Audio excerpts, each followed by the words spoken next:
Oh, how you doing? Glad you came through.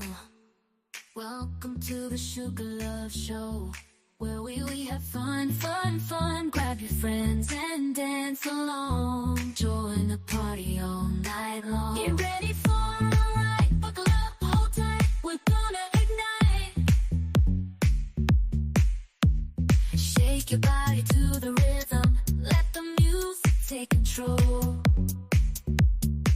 When the beat drops, you better lose control. We're here to make memories, create an unforgettable night. Forget about your worries. Let's spread the love and shine so bright. Welcome to the Sugar Love Show, where the energy is high. We're gonna dance till the morning light. Feel the music, let it flow through your veins. Come on, everybody, let's have fun, fun, fun.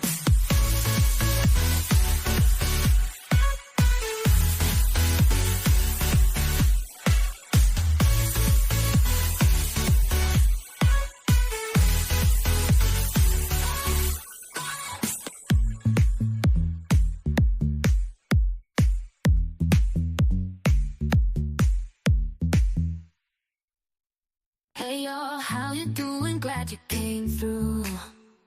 Welcome to the Sugar Love Show, where we have fun, fun, fun. Grab your friends and dance along. Join the party all night long. Get ready for a ride. Buckle up, hold tight. We're gonna ignite. Shake your body to the rhythm. Let the music take control. When the beat drops, you better lose control. We're here to make memories, create an unforgettable night. Forget about your worries. Let's spread the love and shine so bright. Welcome to the Sugar Love Show, where the energy is high. We're gonna dance till the morning light. Feel the music, let it flow through your veins. Come on, everybody, let's have fun, fun, fun.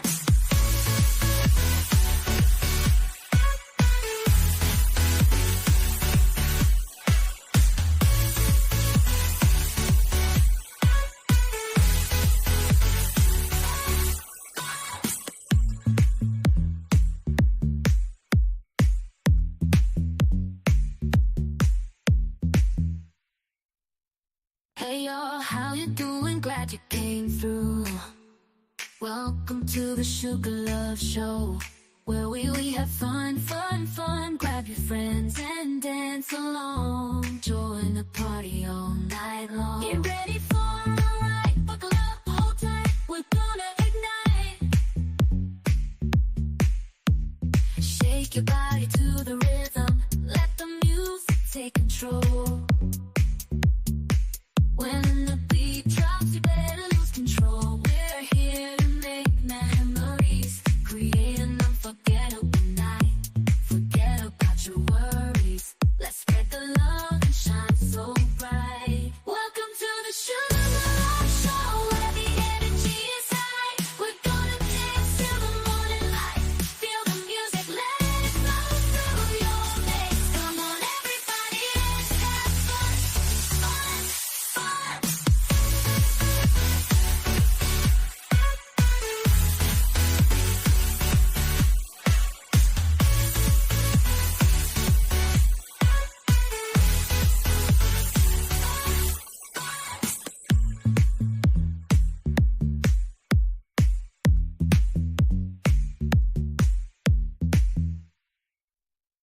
Hey y'all, how you doing? Glad you came through.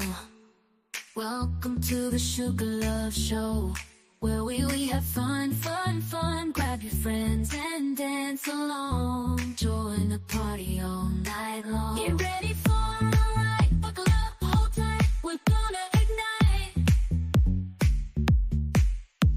Shake your body to the rhythm. Let the music take control. When the beat drops, you better lose control. We're here to make memories, create an unforgettable night. Forget about your worries. Let's spread the love and shine so bright.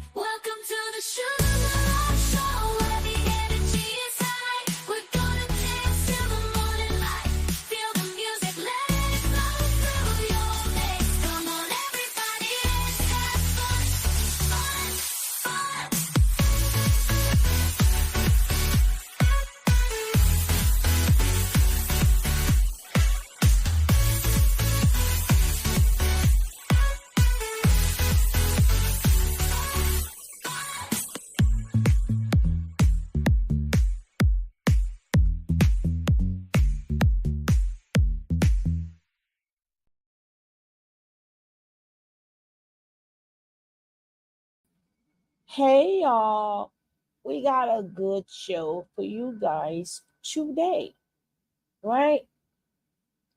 And yes, it's called Men Need Support Too, right? Because if men don't tackle these issues and get it out and find a support system, they will continue to lash out, right? They will continue to lash out. Let me just put my little disclaimer there, right? My little disclaimer because it looks like really cute. Yes, yes, yes, yes, yes. But we're going to tackle some issues, real issues that men go through. Yes, we are. We're going to tackle some real issues. And let's see some of the things that men go through. I'm trying to wait for some of you guys to get in here so we don't miss it. So if you're watching the replay, you can just skip past this and get straight to the show. Hello, my Bush babies. Hello, my replay gang. Thank you for coming on in and watching this show. Right? So in between that time, today is Sunday, right? So we're gonna get a little uplifting music, right? Let's go.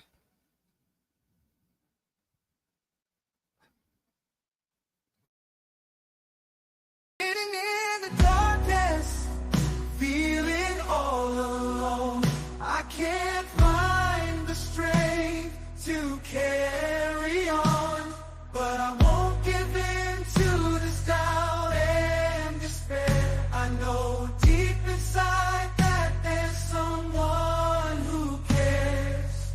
Sometimes the weight of the world feels too much to bear, but I know that with faith I can go anywhere. I won't let these troubles bring me down. I'll rise above and turn my life around. No weapon formed against me will prosper. Overcome every obstacle, every hurdle. With God by my side, I cannot be defeated. I'll wipe away my tears and face my fears undefeated.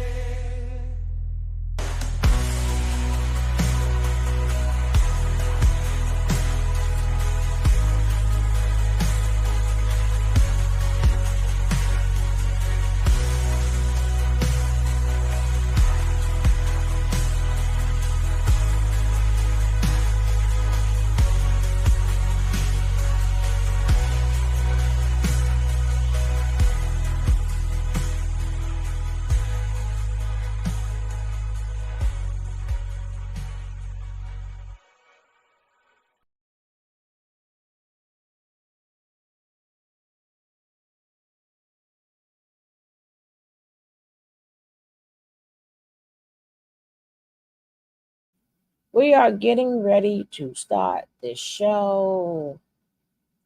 Whoever's late gonna have to catch the replay, gang. Well, let's go.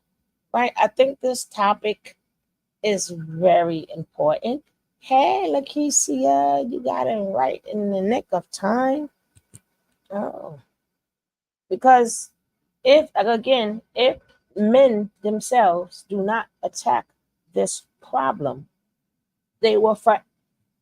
This is causing a lot of problems in our community, right? And abuse is abuse. Right? This goes out to Jubilee. Hopefully, you know, I don't have no problems with the video. But if I do, if I don't, it's okay. Long as whomever is here get to see it now, right? They get to see it now. And I do want to have a discussion about this. I do. Because if these men don't tell the truth, right, it stays suppressed. And that's why a lot of men are abusive. A lot of men don't like women. So, if Lakeisha's ready to tap on in, we can start the show. So I do want to have, I really would like an open panel of this, but men need support too. They're holding a lot of secrets and they need to get it out. And hopefully they'll find other groups like this, right? Matter of fact, let's just go. And I was at one of the church members' houses. One night when I was at one of the church members' houses, I was molested. And I went and I told my mother.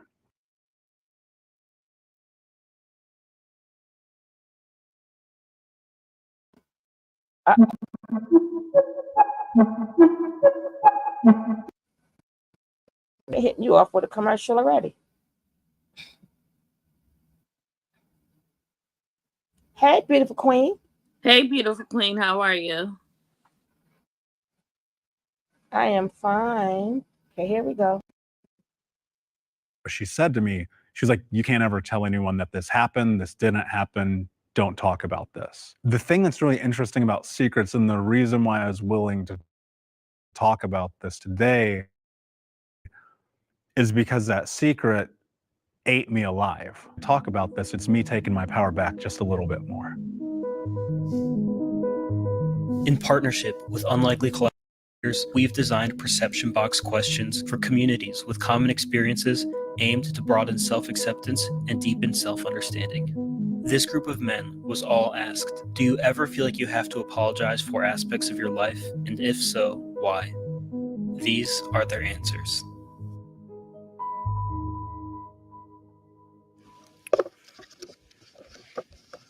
Sometimes I feel like I can't truly be a man comfortably in public. Now, if this is your secret and you'd like to step forward and claim it and share your story, you may do so on 3. 1, 2, 3.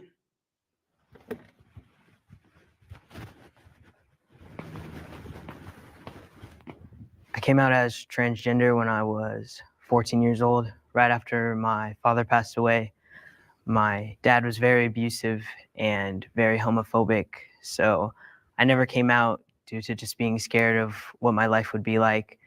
So as soon as he passed away, I came out to my mom, who's always on my side. She was one of my biggest fans.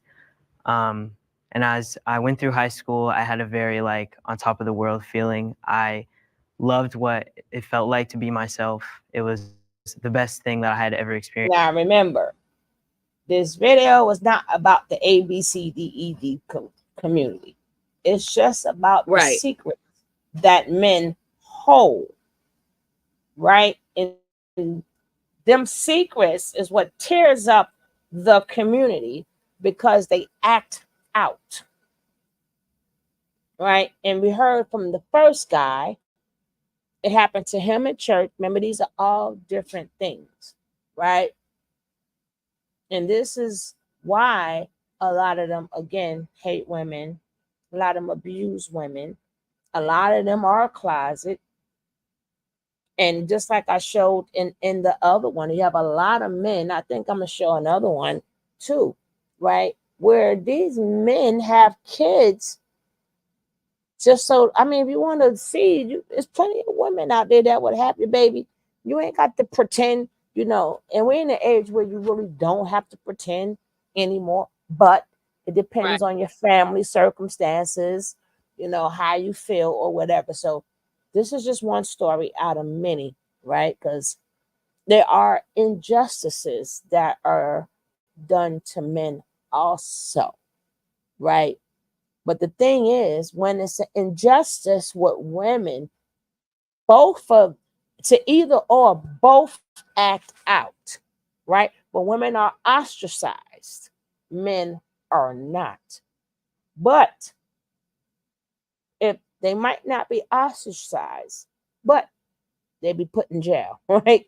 They could be put in jail because they didn't get past their traumas. Right. So now they're beating the heck out of you or doing it. Don't it necessarily mean a woman, but they're really running rampant and they're doing a lot of things to prove their Their manhood. masculinity. Mm-hmm. So women may be ostracized and called names and stuff. She may go down the wrong road. She may continue to be with having a loveless feeling of sex and just out there.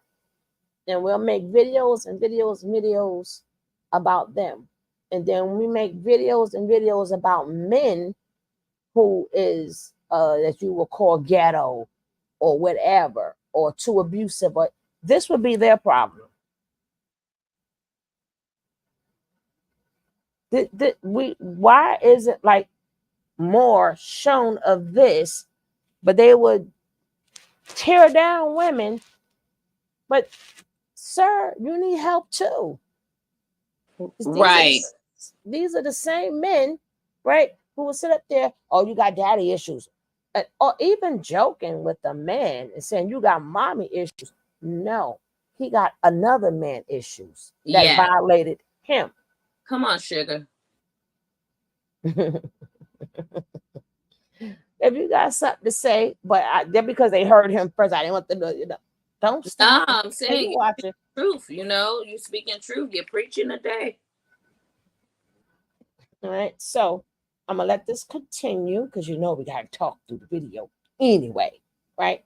And I did my my fair use ban. Let me just put it up there again because it looks good. I mean, they can still do it. They can still get you, but it just look good, right? Just look good. The algorithm can't read it, but it look good to the site, right? Right. But I don't want people to think that, oh, I just focus. No, I focus on abuse. I focus on trauma. But it just so happened that they're taking each other out too. That's like they're taking women out because of this. And sometimes with men, they may not know, but if they think here come the toxic masculinity, right? Yeah. Here come, like I said, not all men with tattoos, anything have happened to them, but a lot of times, a lot of tattoos that's a way of proving masculinity. Doesn't mean like some people really just like them, but for a lot of men, that's a clue. So when you look at me, you're gonna see as a man. So you but not try to look past that. That's what a lot of the leather jackets come in at and the motorcycles in at, right? So my parent would be man, but I'm still a hurting child inside. Their body modifying. So let's just go. Right? But men need support too. Well, let's go. Experienced in my junior year, towards the end of the year, I was walking into the bathroom and somebody followed me in there and grabbed me by my neck and threw me into the wall and choked me and held me there until I was basically begging for mercy. And I went to my school about it and they didn't do anything. They told me that because it happened in the bathroom, it wasn't something that they could prove actually happened. So I didn't tell anyone for months. I just let it eat away at me. I just went to school every day, terrified for my life. Between that and how much I was drinking, that was what finalized my decision to drop out. But it was also what kind of taught me that I can't live in this little hole that I was living in. I decided that the only way that I should be living my life was fully as myself. So I pushed through and I finished high school early and I was able to enjoy my first real year being me. And it was the best decision I ever made. But I still feel as if when I go in public, I can't truly be who I am. I feel like everyone's looking at me all the time. I feel like everyone's views are being pushed onto me. Can I ask why you wanted to share that secret today? My community really needs it right now. It's really sad to go online every day and see my trans brothers and sisters getting killed, getting murdered. So it's really important for me to stand up now because my generation really needs it. So If anyone can relate to Jaden's secret, you may step forward on 3. 1, 2, 3.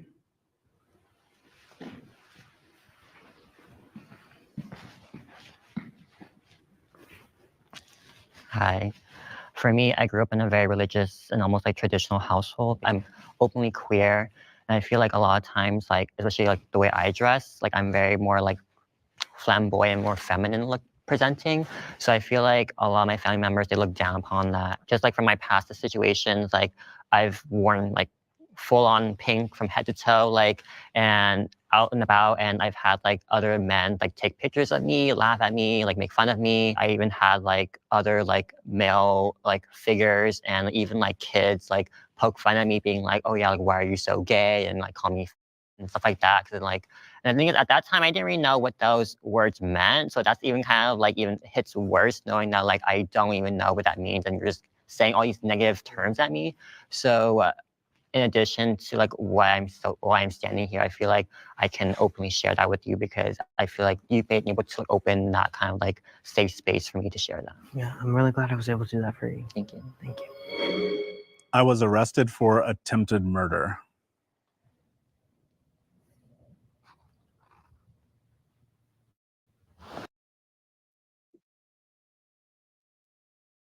The first 10 days of Dhul Hijjah are among the best in the entire year.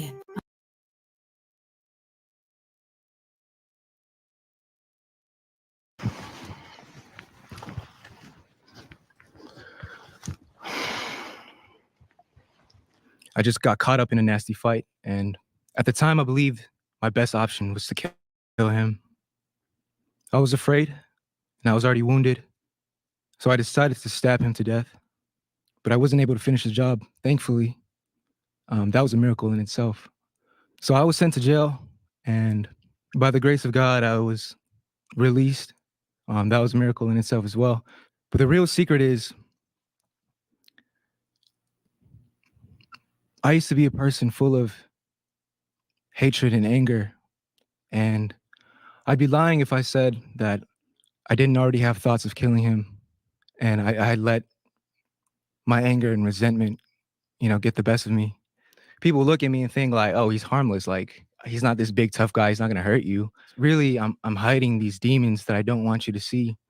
So yeah, after I got out of jail, I felt a lot of remorse because I saw the pain and sorrow it brought to my family, and my mom had to sit me down, and she was disappointed in me and ashamed of me, and that destroyed me. It was kind of like a wake-up call for me. It's like, damn, Jonathan, you got a fucking problem here. I prayed to God for forgiveness. I apologized to my victim, actually, and I asked him to forgive me too, which was really difficult to do. But I realized I wasn't able to forgive myself, and I was having like PTSD flashbacks. I couldn't sleep, and seeing the moment where he was bleeding out on the floor, squirming and going cold, and it haunted me for a very long time.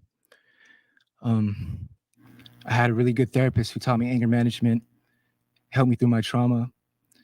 I got deep into like journaling, and I'm still in the journey right now. I'm getting a lot better. I actually almost got fired from my job because I almost beat up my coworker. Sorry, Mom. But I'm giving myself grace because I'm proud of myself that I didn't act like the unhealed version of myself would have. So the main thing I had to learn was giving myself compassion, learning that it's okay. It's understandable that I was acting like that because of what I went through in my childhood. But teaching myself, rewiring my brain to learn that it's safe and that I'm not in danger and I don't have to fight anymore. The reason why I share this story is because I want anyone that shares a similar experience to know that you are not bad. You are not the villain. You are just hurt and you're carrying a lot of pain. But trust me when I tell you, you can heal and you can change. Just know that you are good and that you are still worthy of love.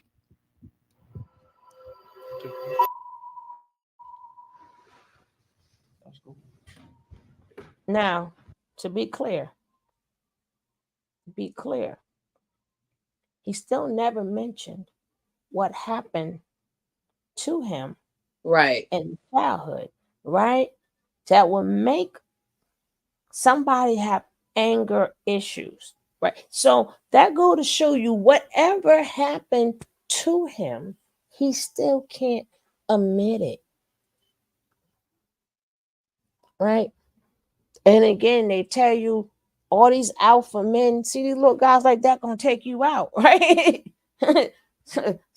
Stop thinking, oh, muscle bound or whatever, and he looks Right. Right. looks like- Sugar. It's them quiet ones. It's the ones Uh-huh. you don't think that's gonna snap on you, be the ones that's gonna snap. Mm-hmm.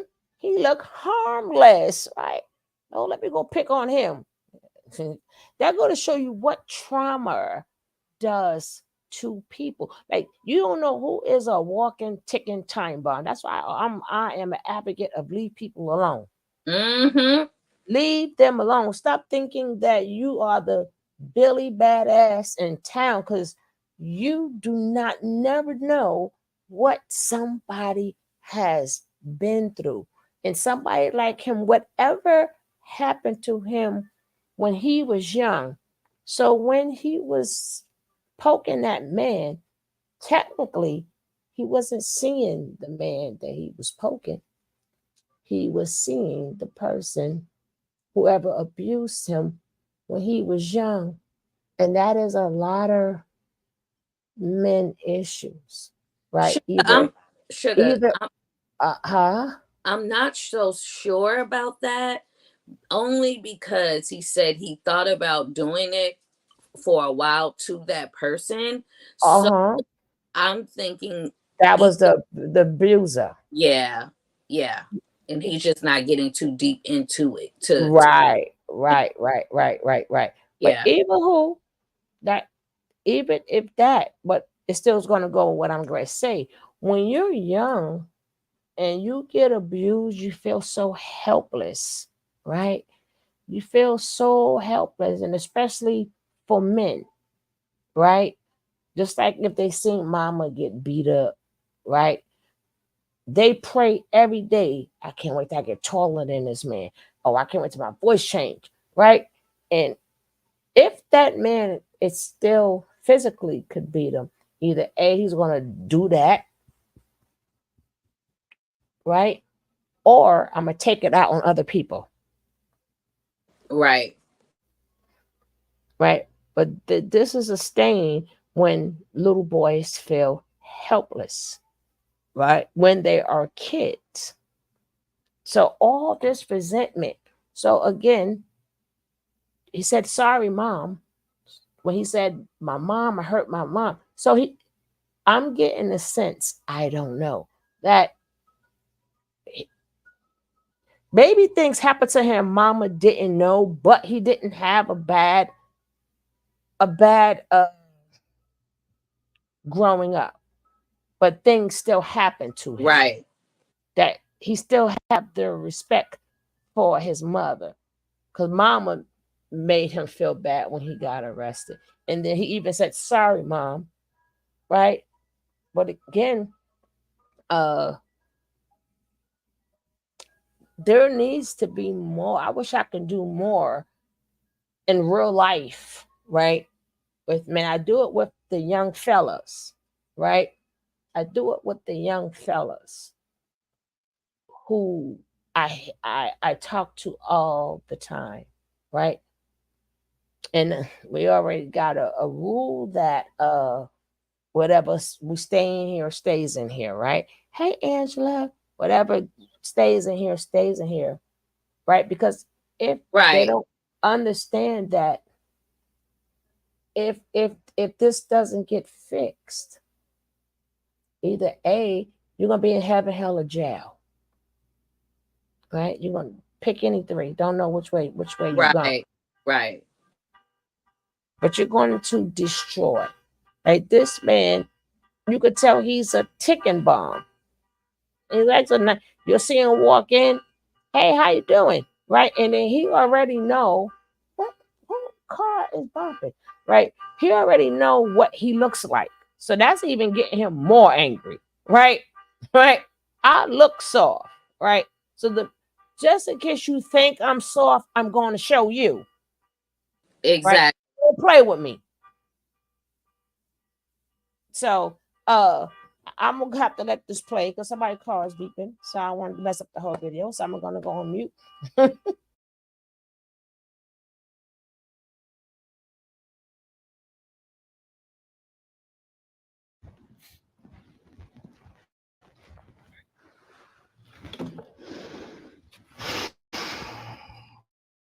Boys, you just hit the nail on the head. I mean, grace, compassion for yourself, and everything that you said. You are such an inspiration, man. And I'm glad that you shared. So thank you. Yeah. For me, I really related with like the you were talking about you having anger issues. Yeah. My whole family knows that I have anger issues, and it's just like I've been trying to like cope with it in several different ways. One being the gym, like the main. That's like my main, like everything that, you know, like I collect everything that I'm mad at, and just kind of like it's like throwing wood in a furnace and then everything smoking up, you know. Yeah, I feel like I spent my life channeling the anger, allowing it to fuel up and going to the gym, and you know, finding other ways also to channel it. I've got the boxer's fracture, you know, from punching walls as well. And I just want to say that it was when I stopped channeling that hatred and that anger and stopped using that as my fire when my life really got better, because there's a way to find this forgiveness, this grace, this self-love, this self-respect, and this acknowledgement of this divine purpose, right? And you put all that together and you can channel that and you can get even stronger and push even more weight and punch less walls, right? And there's a journey to go on, and it takes time and it takes grace. Yeah, for sure. But yeah. It's been difficult navigating my relationships and rebuilding my life since I was sexually assaulted.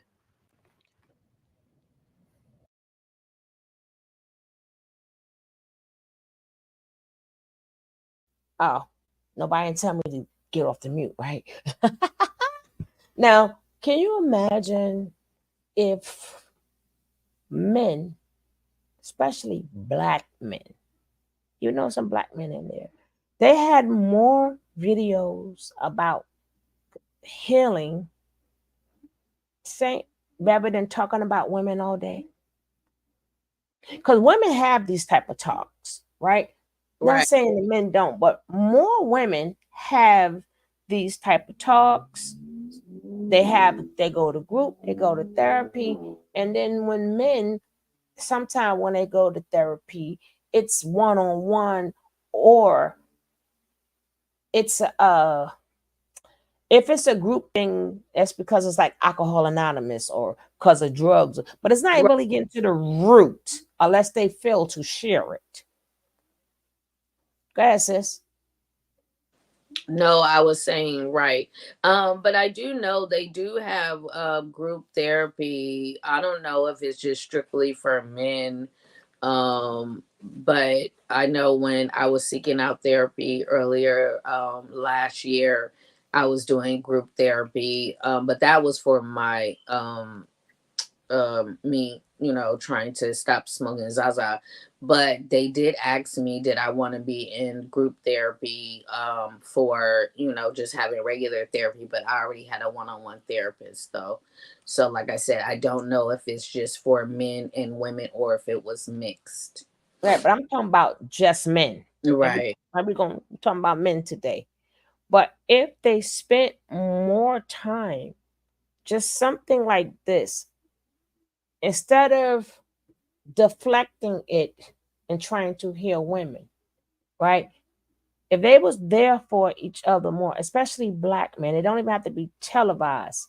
But again, they want to put on the armor of alpha that their issues is not being fixed, right? So then again, a lot of them have the anger issues, and then on top of that, if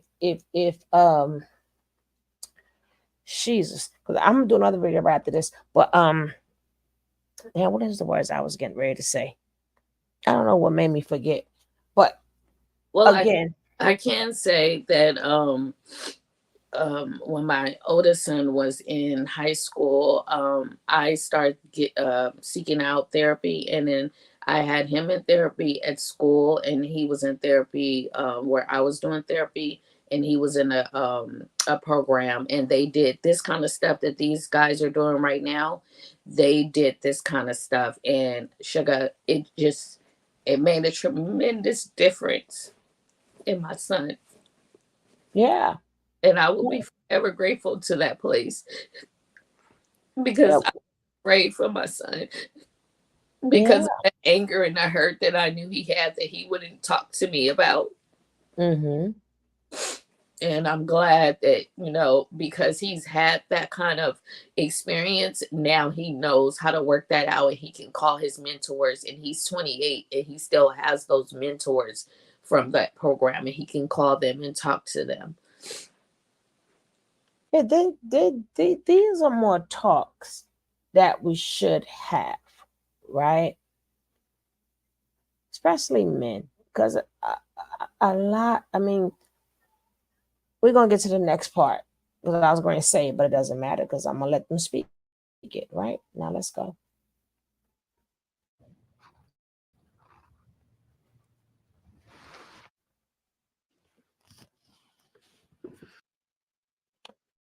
Damn you.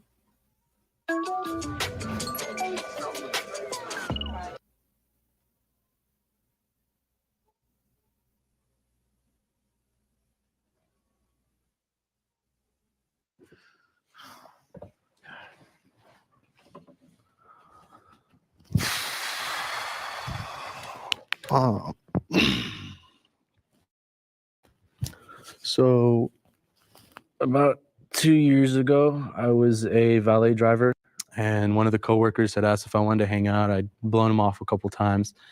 And then eventually I was getting off one night, and he asked if I wanted to hang out. He said there were a couple people coming, a couple of his friends coming over to his place. So I said, why not? And I get over there, and it was just us two.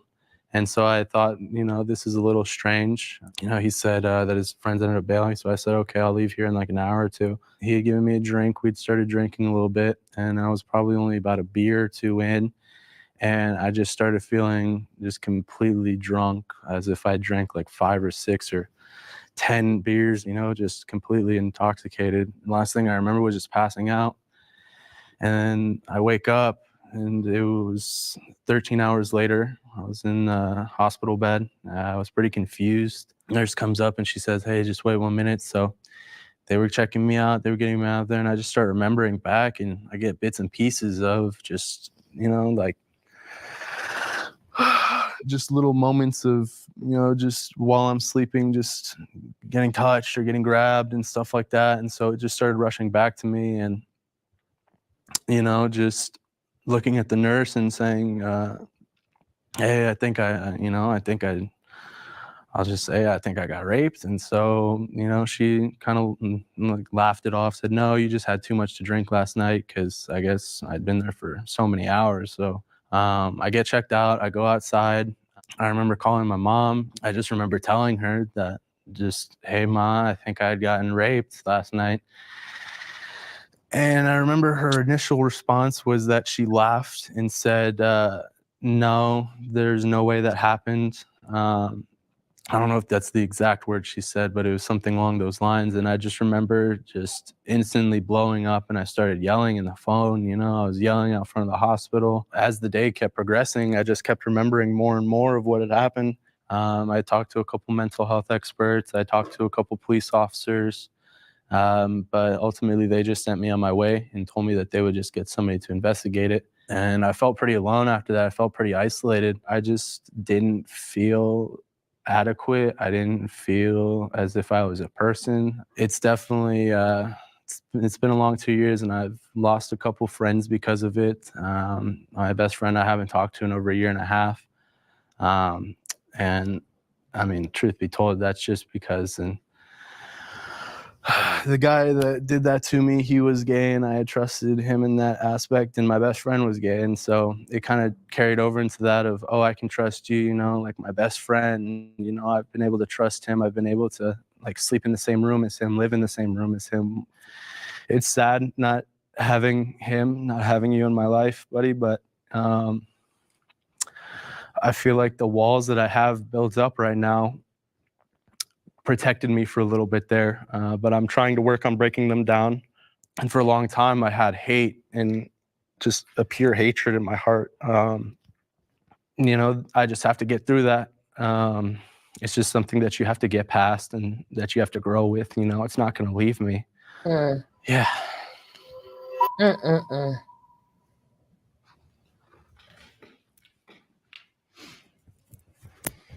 Damn. You know what that mean, right? When they stand up. Yep. My heart goes out to you, man. I think we live in a really odd space and time where when men bring this to the table, it's automatically dismissed. And I'm sorry that you're dealing with that. And I believe you. Just know you're not alone. The thing that's been the most difficult to overcome is being able to accept love. What I've come to realize is no matter what happens, I'll never be what I was before that moment. We've been hurt and we feel alone and we feel isolated.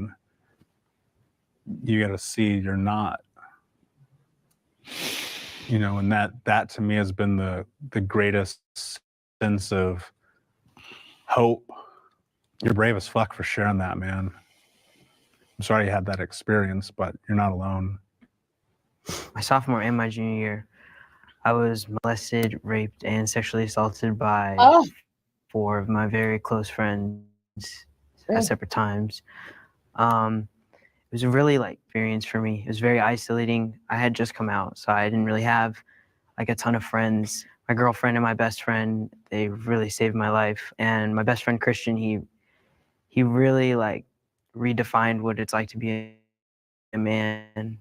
For me, he's like my brother, which is the first time that I ever felt like someone could really love me as a man. Yeah, y'all know when that stuff the kitchen get too hot, I gotta go and pause, right? I'm over here bawling my eyes out. I'm over here bawling my eyes. You know, y'all know me already. When Trying the to kitchen catch get too my breath. hot, I gotta press pause and Oh my God. digest. Woosah, right? And remember, when they all stand up, whether they say it or not, that means they've been through it too. Just in case y'all don't understand what's going on here, right? But so The guy that first spoke after he spoke, he was the first one to stand up before anybody. He was standing as soon as he started talking, and I figured that was what was going on. And then, of course, we know when they all stood up. But oh my goodness, let me go on mute and catch myself. yeah. And I think, I don't know, the other guy, remember he said it happened at church, the very first guy. Happened at church. And for these men, I think we got to take away the stigma that if a man ever got bipped or whatever, that once they tried it, you are, A, B, C, D, right? Because remember, it was still vape, right? We have to take away that stigma, right? And it's not really for the women. Well, it's for the women and the men, because a man going to think, well, my woman is not going to see me as a man, right? And then and then when he be with his homies, he's going to figure, well, they're not going to see me as a man. You know, again, that's when the aggression comes in, or that's where the habits come in. Pick any habit, like far as drinking, smoking, you know, whatever, drugs or whatever, right? Because it's a stigma with men, you know, and then it's like becoming a joke. Or some men,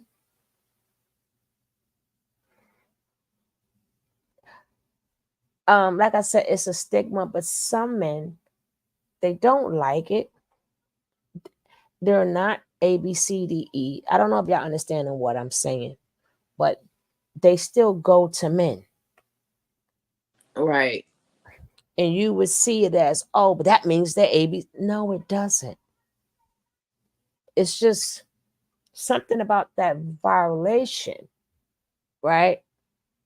And I just like for a female, something about the way it made them feel, because that was some, not all, but some of them first encounter, right? They are same way with the women. They are confused in the head. A lot of them are left with confusion because, like I tell you time and time again, your brain and your private parts are two different heads, right? Your brain does not control. That's the one thing your brain doesn't control once you're there. Now it controls it when it's saying, hey, you're gonna be a dry desert, or you ain't getting up no more. That's different. Right. I'm not talking about that. I'm talking about if that happens to you, right? And remember, if it's a thing that for some reason maybe they hit something and you still boof, or you made them boof, right? That's what they're that's the part where it confuses people, right? So sometimes they'll still try it. That some of them don't like. It's a confusing thing, but I've heard men Yeah, say that all the time, right? they do it because they need to release that pressure, but afterwards they feel bad and feel guilt and all and shame and all that. I think because of the guilt and shame of being baped by another man, it's Right. like they figure I'm not fully accepted by a female. I don't want to do this. I really don't like that, but this is where I am accepted. Right. Because they are embarrassed to tell other men, right? And they're embarrassed to tell the women or the women that they may be with. They still don't like the men, but the acceptance of, you know, okay, maybe this is what I'm supposed to be doing. Like, that's why a lot of men don't talk about it, because the how we're talking about it right now is very confusing, right? So, you know, a lot of them, it has already happened. So they keep reliving this because it's bad. Like they know it's bad, bad, bad, bad. And a lot of times they feel that's what they deserve. Maybe I should put Yeah. Yeah. you know, they lost a piece of themselves. There's nothing like taking somebody's manhood. Sometimes they feel that's what they deserve. You know, that experience, like, damn, I did this for them. I made this man do that. You know what I'm saying? What I'm saying? So a man got enjoyment off of them, not a female, right? And they Right. felt, oh well, this is what I deserve because this is what they're gonna call me anyway. You know, they're gonna call me that anyway. So, but they really want a woman, but because that has happened to them, they feel, damn, if I tell the truth, I'm gonna get teased at, whatever. Like I said, men go a lot in different directions. Like they may do like the fake alpha male thing. Hey, Mimi Blaze, not what happened this time. We're just speaking upon men and what men go through, right? Just about men and what men go through. And then if it doesn't get fixed, this also brings them now to unaliving women, right? It brings them to being an abusive man, or this brings them, as you heard some of them say, you know, I have that anger in me, right? So they're gonna end up in heaven, hell, or jail, right? Because they don't know what to do. That's why there should be more groups. And people say they are. No, it should be more videos, even if they talking to these men. Because us females, though, you can talk all the crap y'all want, have what we know when you fake alpha. Because Hey, a real alpha does not have to tell us, right? You no. ain't got to tell us. Anytime you got to keep telling me I'm alpha man, okay, you just lost. You just Exactly. lost. So, like I said, after this, I'm coming back with another video, but I just wanted to show there are also things that men are going through too.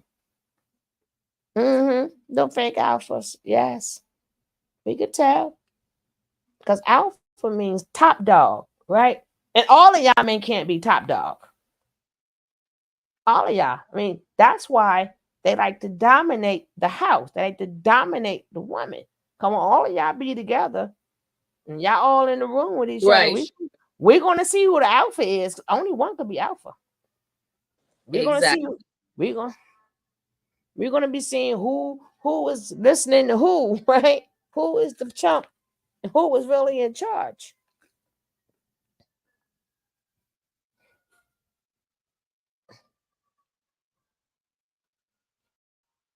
And that was really, really great for me. So they really saved me from those situations, but I always still think about the things that happened to me. So I just wanted to thank you all for sharing, because I wouldn't have said that if you guys didn't.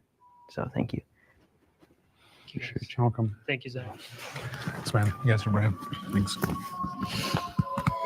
Sometimes I feel uncomfortable in a group of men. Now, wow, I happen to stop it right on him. What are the chances, right? Yeah, I know how to stop a video, right? I know how to stop a video.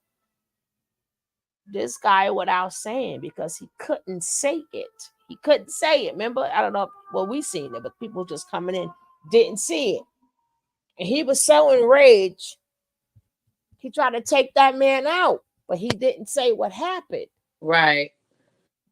But now, when the other guy spoke up, that gave him the courage, even though he didn't have to speak up, but he still spoke up just by standing up, right? So, kudos for him. Kudos for him. And all these men right here, right? Good job, young man. Yeah. And all these men right here, you're going to see them. And all these alpha men, y'all go mess with these men if y'all want to. Y'all go right ahead. I'm telling you. Y'all go right ahead. You don't never know who got anger issues. Go right ahead. Oh, you a simp. You this. Sometimes they have to be a simp, because if you let them unleash the beast, right? Right. These are the men they have to be, because they are dangerous. You don't never know how dangerous people are, and these are the same men. If you see them, you don't know what they've been through. And these are the men you're going to call simps and betas, not knowing that. I think you better stop. Yep. Right? Don't poke the bear. Right? So that's why, I am a firm believer of leave people alone. Leave people alone. You don't know what's up under there. And none of these guys, he ain't tall. He's a little lightweight. And you may be thinking, hey, I play sports. Yeah, I'm alpha. And you don't know, he gonna stick you up. He gonna stick you. He gonna stick you. He done been to jail. Stick and move. He didn't move, right? He was, as you heard, he was stick. What's that show? He just kept on. Psycho. Yeah, he was that. And then he said the man turned cold.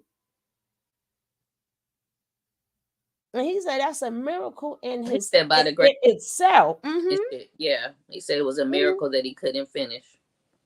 No, that he's still living. No, he also said that it was a miracle that he couldn't finish. He said I couldn't finish. And he said that was a miracle. That was the first miracle. The second miracle was that the man lived. Yeah, but what is a finish? Right? One stab could be a finish, right? And the man don't turn cold. How much more finish do you like? So even who? Yeah, even who? Oh, girl, you got to rewind a little bit, Mimi. Got to rewind a little bit. But again, we got to be careful of who we assume are simps, who we assume is real men, who we assume is alphas, who we assume is betas. Because that might get you hurt. Not us. Y'all men hurt. And women, please, that might, if these are type of men too, you invite home, and because what they've been through, they might be a little bit quiet. They might act like a simp because they have went through something, and you may, next thing you know, they choking you out. And you're like, what happened? Having a flashback. So this is why you got to treat everybody with respect. Treat them with respect. Stop trying to label people all the time because you don't know what you're getting yourself into. You don't know what you're getting yourself into. Now that I'm looking at him a little different now. I'm telling you, especially the one in the pink coat. I work for Asians, and I've had to go through that house and pray over that house and talk to my client about his son because I was like, and the atmosphere has changed now. But I was like, baby, you got to watch out. You got to watch out. I am a feeler. I feel things, and when I feel things, I'm like, hold on, look at this.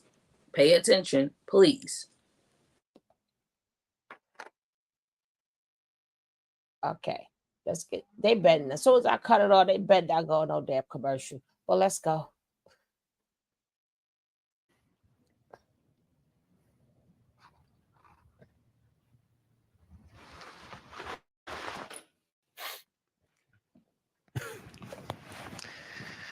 I guess when I was a toddler was when it started. My mother was married to my father, who was a problem drinker, and they fought a lot. That's one of my earliest memories, in fact. And I guess that wasn't until fairly recently I found out he hit her. I never really felt to be very masculine growing up. I was terrible in sports. I was afraid of balls, and I was bullied. In fact, it wasn't until I was 19 that I stood up to any bullies and actually got into a real fight with anybody. But I guess that's kind of been how it is for me. I still associate masculinity with toxic masculinity. I'm told that they're different. As I've gotten older, I've been drinking more and more. And when I'm in bars, most of the patrons are men, of course. While I've never witnessed a bar fight, I guess there's always the thought in the back of my mind, maybe this is going to be the one time when I go to this dive bar, I'm actually going to see fists fly or glasses fly across the room, and it does kind of make me a little bit nervous. The early associations I have with my father and his drinking kind of are what have lent itself to my feelings of just being uneasy in groups of men, still to this day. My traumatic experiences are not as serious as the others we've heard. It's true. And at the same time, I also think that it's kind of one of those things where being in this group and realizing we're willing to be vulnerable, willing to be. I think watching your mom, being around an alcoholic, don't dismiss, your trauma. Right. being around an abuser growing up as a child, I tell you, when you are a boy child, right? He's still scared when you can't do nothing to help mama, right? So he's grown up to be scared. And even though he got bullied, he even tried to fight his way, right? But that also can turn into what homeboy did too. Right? But a lot of men are scared. And again, that's his trauma. Even though he wasn't violently violated, but that's still a violation of a childhood. Like being scared of your shadow, being hear the noise, right? Because they left you. That's not a way to live, neither. No, no. That's not a way to live. As soon as you hear something, Right. And then on top of that, he picked up a drinking habit. I was just about to say that, and then which led him to be in the bars, and then his anxiety is heightened because he thinks every time I go into this bar, there's a chance that a fight might break out, and then he's contemplating, what will I do if this happens? Will I have to fight? Will I get attacked? You know, or if he be around anywhere where there is confrontation, right? So imagine him being with a woman and he thinks it's gonna be confrontation. He's not gonna be able to talk it out because he's scared of confrontation because he doesn't know. I mean, that is not a way to live. I just want to say that to that young man, right? Because trauma is trauma, right? And I think he felt kind of bad because he wasn't baked or whatever. But you know what? Trauma is trauma. Trauma is trauma. Yep. So again, this is what a lot of men go through also. And then I keep saying these fake alpha males because they make the world bad for a lot of people. And you're supposed to be alpha. Like you're supposed to be, that means you're supposed to be the leader. And y'all are not good leaders. Y'all make it bad for women and men. Right. That toxic, like he said, that toxic masculinity is what's destroying people's lives. I mean, it's bad enough you make videos or talk about women all day, but soon as we get a guy that's not like you, you got 50 million names for him. Like, who do these men really think they are? They have deep issues themselves that need to be checked out, that y'all have became bullies. All you do is bully all day. You bully women and you bully men. I'm disgusted with them. Right? I'm just disgusted. I did it to be not to be in jail, but I learned a lot from other people that way they was going through something for real. Yeah, And again, this bully have to stop, just like they did like with Ciara's husband. And I think that's they get on my nerves. Bullying ever. But to me, that's the dumbest bullying ever because y'all can't beat them, right? This man trained for a living. He knocked you down for a living. He take hits for a living, right? But y'all still find a way to bully a man that you can't beat. You're not beating his ass one-on-one. It ain't happening. Not saying that he's definitely going to win, but I'm saying that man could take a hit. He get paid to take hits. Exactly. And if they're trying to hit him, they're trying to bam. So he knows what it feels like to hit the ground, to get back up. People be doing fouls and stuff, but they're destroying a lot of lives, women lives and men lives. And y'all, That's because y'all need to be in a group like this and tell what really happened to you. So because you don't want to tell what have happened to you, that's why the title of their video is If Men Were 100% Honest, right? I just didn't give it the same title because I believe men need support too.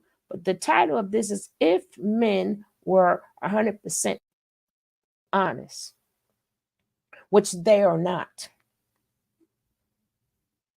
This is why I say, when I was saying how we need to separate, this is one of the, and I kept saying that doesn't just go for women, that go for men too. We have a lot of healing to do. Individuals to walk into somebody's life and you are unhealed. It's a tragedy. And he's a little bit older, and if you look at him, he still looks scared. Now, people gonna look at him like, oh, you need to toughen up, or you this and that. You don't know what, nobody know what nobody been through. But let's carry on. No. Supportive of each other. I think that's a side of men that we don't see. I don't think we see it in the media. I don't think we see it in entertainment, maybe in the home, maybe in private. But I think that this is a rather unique experience for me, and it's kind of changed the way I look at it. It's true. To get started in data analytics, you don't need previous experience or a degree.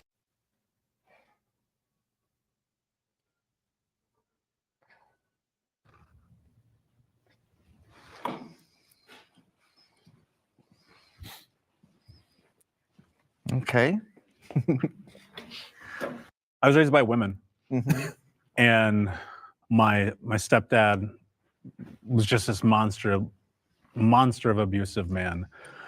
And for years, I was actually just terrified of guys.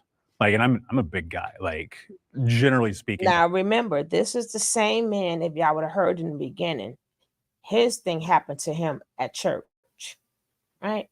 He got abused in church. I'm just gonna catch you up. And you know so what's so crazy, Sugar? He looks like I don't know what he does for a living, but he looks like he's called to be a pastor, like to call God's children. Like I see God all on that man. He looks like a youth pastor or somebody. You know what I'm saying? Like, and thank goodness they got things like this. So if he wanted to, he can be healed, right? Because if not, well, we'll hear his story. He'll either hate women or he'll become the abuser. But I'm gonna rewind that part just a little bit, because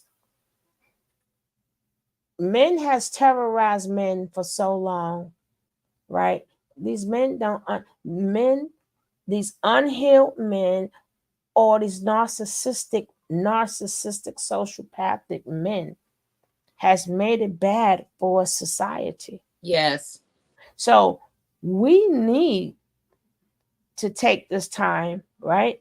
But again, we in a world full of narcissistic people, we don't talk to each other, we don't hear each other out, right? And again, we ostracize the woman. And then with the men, like, again, he gonna end up in heaven, hell, or jail, because now he got something to prove, right? And then it becomes from when they were young. That is a terrible thing that a male child has to go through. Yeah. When he cannot help his mother, right?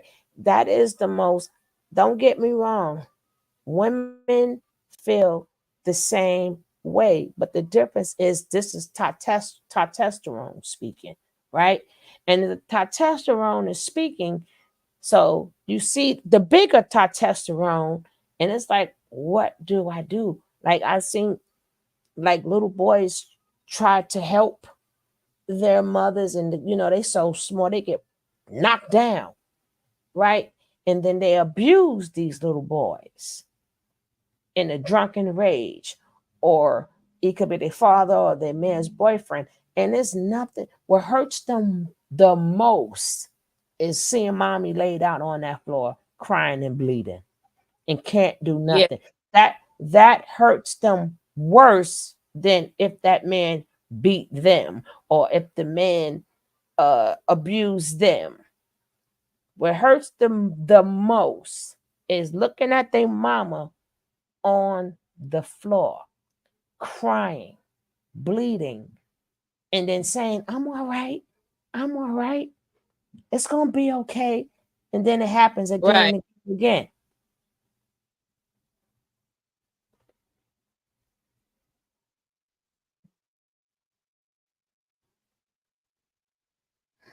I expressed everything I could to my baby about everything I was doing for her and our children. And I was just told what I am supposed to do. No sympathy at all. That's why I said we are full in a world of narcissistic and sociopathic people, right?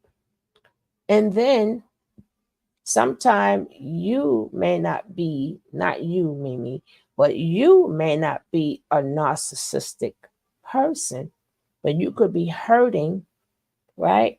And you didn't get healed. So you have done some things. But what you didn't understand is you have now turned your child into a narcissistic person. Right.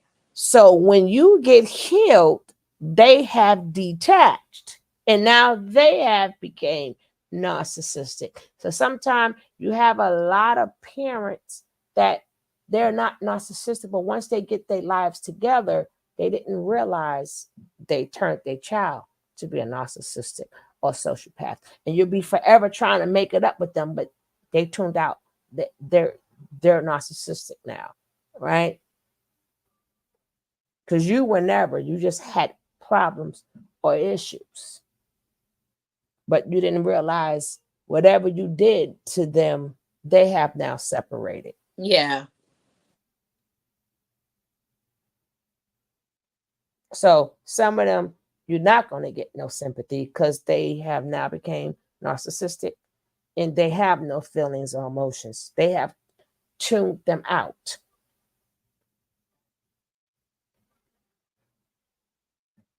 Hey, Kev, like they have tuned them out. I'm all about taking care of my woman or family the best way I can. And that's all you could do. That's all you could do, Mimi. Right? That's why I say men need support too. Right? Men need support too. And like I said, these alpha, whatever, they do a disservice to the community because not only do they destroy women life, they destroy men life also. Because they have not come to terms of what have happened to them. So they want to play the toxic masculinity role, but they don't understand these same guys you're talking about probably been through worse. And you're going to sit up there and you're going to push the button with them and you might not like it. All of them said they had anger issues. Like some have been to jail, but they don't look like it. Looks can be deceiving. Yep. But more men need to. That's why I keep telling you, I always have a circle with the boys in my program. I have a circle with the girls and I have a circle with the boys, right? And you'll be amazed how much these young boys have been through. And the more they talk about it, like the sort of kind of better they be, but being that it's not talked about, they have the toxic masculinity, you know, them the ones that's acting out in school, right? Them are the ones that's beating up on people. Them the ones, yo, I need my respect. I don't get disrespected from nobody. Everything is about respect. Some of them, remember, everybody's different, Mimi. Some people are not lying. They're just not disclosing it, right? I ain't lying. I just ain't telling you, right? Some people can't face it. A lot of people, especially young boys, they can't face it. They don't want to, because the minute they face it and they tell somebody, what do society does? Society Done them. takes their manhood from them. And we have to stop doing that. Who are we to take a man's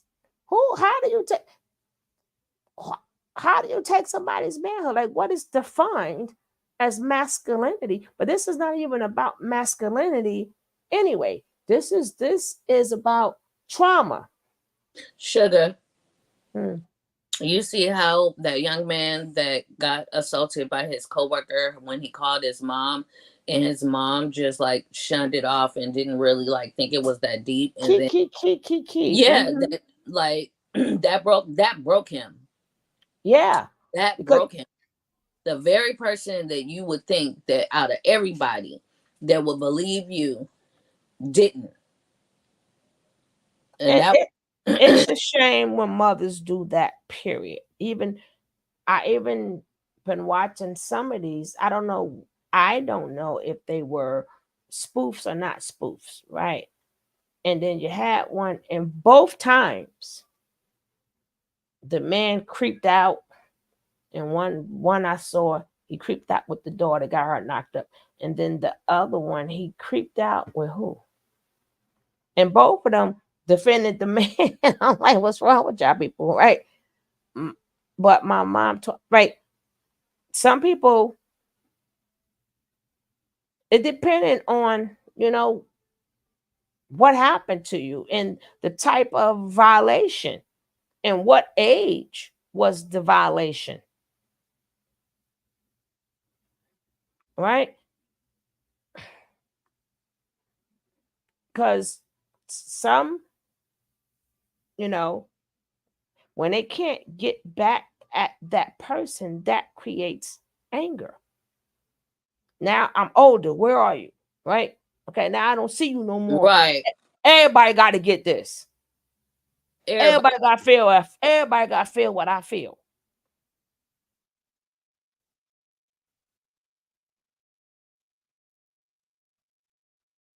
And again, these are the young men in our community. If they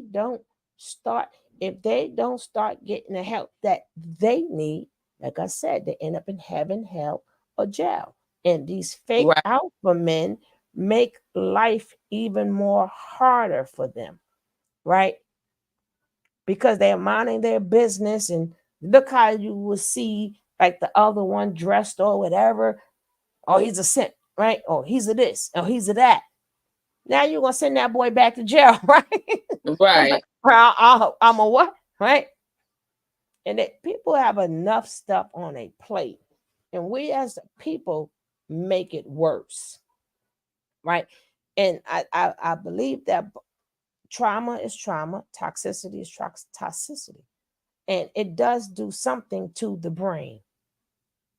Like I said, women will still keep creating the same mistakes. Like if she got violated by a man, she's gonna keep getting violated by a man because that's what she thinks she deserves, right?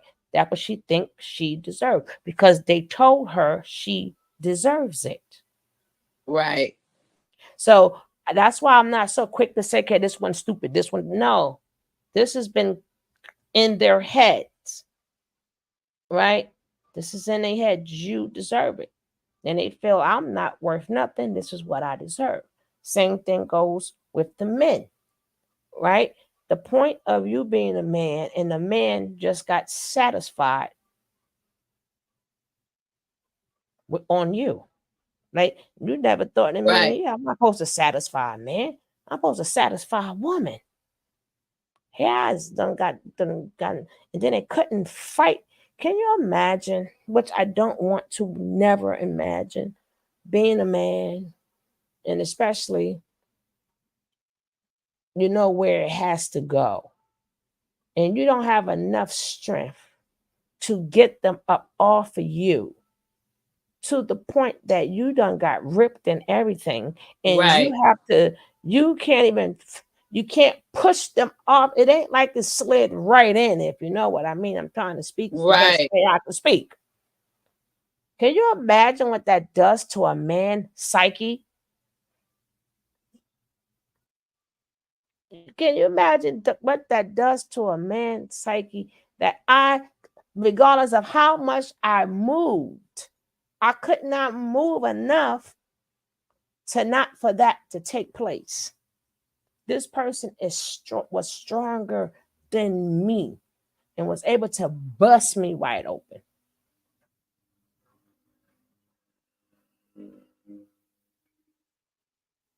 It's sad if it's a woman, but we are made for it, regardless if we like it or don't like it. You are going to get moist because that's what the other head does. Yeah. But for a man, they got to really hold you. I mean, they got to hold a woman down. But for a man, you know how many times you got to keep. I don't know. I never had it back then. But I'm just saying, can you imagine if you never had it done ever? What have to happen to you for that to get in there?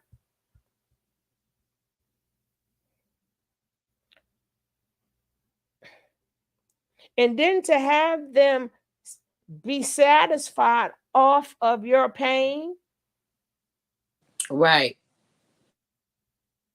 They feeling good and you all effed up.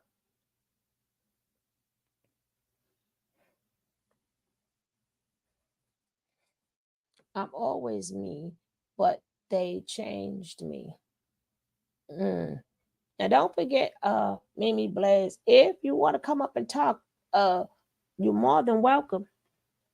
You're more than welcome. If you want me to drop the link and you want to come up and talk, you are more than welcome. Just let me know, because we have all talks on. This is a safe place for people to talk. This is why I say this is a safe space. Right? We will have shows where we're talking about something and it's not containing people and you can talk stupid or whatever, right? But when we're talking about real stuff and it's a safe place, I really truly mean it's a safe place, right? Because that's how thank you so much, Mimi. That's how you could really save somebody or something just by them letting them out, right? Hey, Nick, by just letting it out.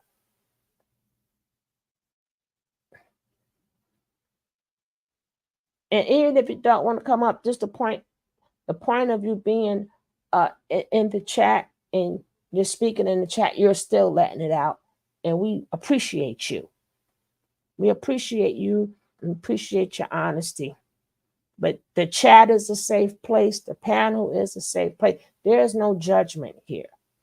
Rather, we listen to stuff. There is none. So if I don't mention it's a safe space, people say what y'all want. But when I say it's a safe place, I want to really truly mean, I really truly mean that. If somebody's speaking how they feel, how you feel doesn't matter. They can't go back and take none of that information and change nothing that have happened. You Gucci. He said he Gucci. See. You Gucci. Mimi, my dog name is Gucci. Gucci. That's why I said that. Wait, Gucci just looked at me like, you calling me? We're not calling you, Papa. We're not calling you. Move. Mm-hmm. And you know what's so funny? Men don't even like to hear the men problems, boy. They don't like to hear when men talk like this. Oh, shucks. Nick say, get the lights up or the closet you shall go. Most people, it's the opposite. What I would come to find in childhood is just constantly monster of abusive man. And for years, I was actually just terrified of guys. Like, and I'm a big guy. Like, generally speaking, most people, it's the opposite. What I would come to find in childhood is just constantly staying away from men in any capacity because the violence was just so overwhelming. I was terrified of any guy possible.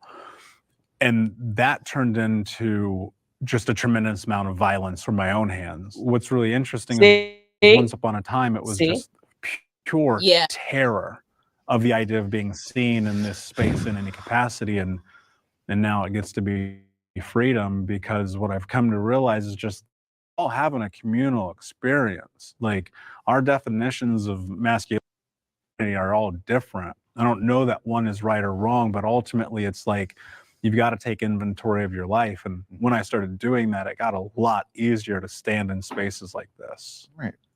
For me growing up, it was also very one-sided. The way that I saw men was always very. And you notice he got the big old tattoo on his neck, right? Yep, body modification.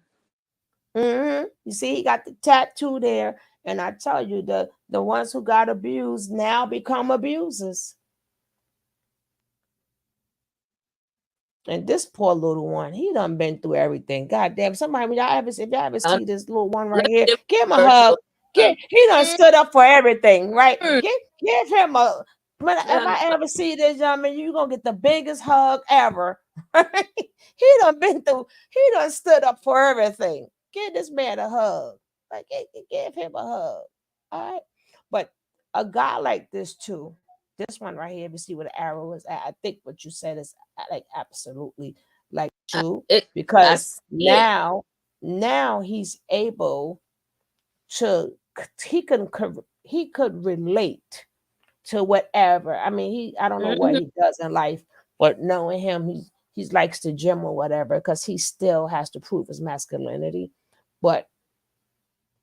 And you could tell that, he's woo-side a lot, but it's still in him, right? Oh, yeah. But if he chose to run an organization or anything, he would be great, because he will really be non-judgmental. He can help a lot of people because he done been. If you speak upon the church, he knows about that. With the abuse, he knows about that, right? Thank you. So whatever somebody tried to bring to him, he can relate. He's equipped with it. Yeah, exactly. Yeah, he's equipped. But that other one with his little shirt stuff, little man, he done been through everything. Been through everything. Poor baby done been through everything.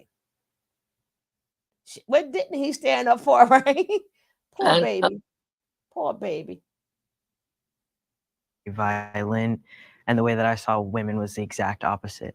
I always went to my mom and my sisters for a kind ear, and I went to my brother if I wanted to like wrestle him for fun. And that was always just like how it was. Like I never knew anything else. So when I came out, it was very hard for me to know like what way I was supposed to act, because what I thought man was super violent, big and burly. Like that was all I knew. And that's not me. I'm not violent at all. I've never been in a fight in my life. I'm just not like that. And for me, it took really looking into myself and figuring out that masculinity is whatever I define it to be. I know that I'm a man, and I don't need to act like every other man in order to like be a man. But it's also like a big barrier. I feel very unwelcome in masculine spaces. So I'm still working on getting myself into a headspace where I know that I'm allowed to be here. My past experiences with guys, like with just like my dad and like other men like that are older than me, like they were awful to me. And then like I grew up being raised by my mom, my grandma, my aunt, even my sister too. So like a lot of like the family members I grew up with were women. So they taught me about life. They taught me about how I should kind of like go about things. Like even like today, walking in here and knowing that I'll be around a bunch of guys scared me, because I was like, oh my God, like I can't. How am I supposed to talk to them? Like, how am I supposed to interact with them? Because a lot of my friends are girls and are women. So I feel like conversations I would have with my girlfriends, I probably wouldn't be having with my guy friends much. I think it's something that I have to kind of constantly work on, because knowing that like, just because like some men are not like what I expect them to be, doesn't mean like I should kind of like hold that perception of them still. I was molested in the church, and my mom made me swear to never tell anyone.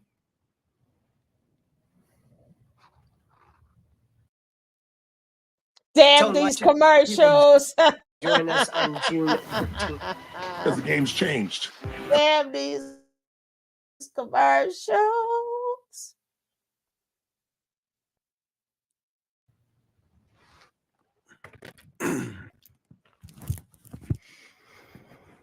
Damn it, I want to cry, right? I want to cry. So here's a music break, right? Y'all know we need it, right?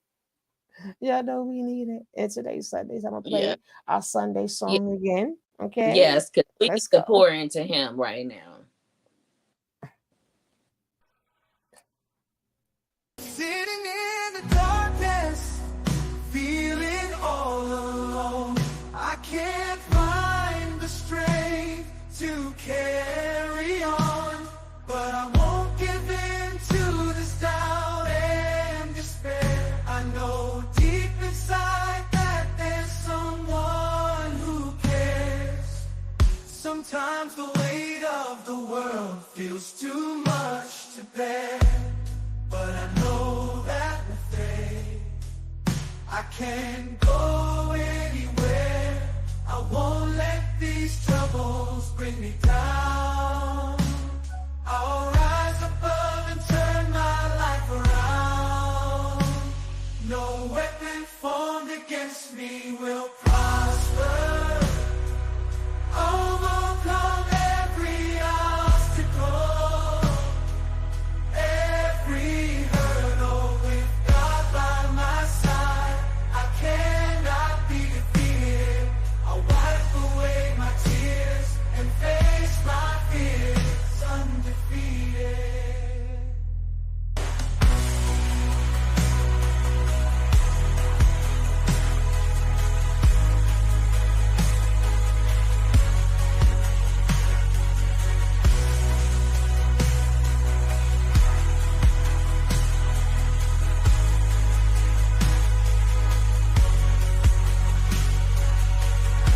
I stand on love, principles, integrity, positivity flowing.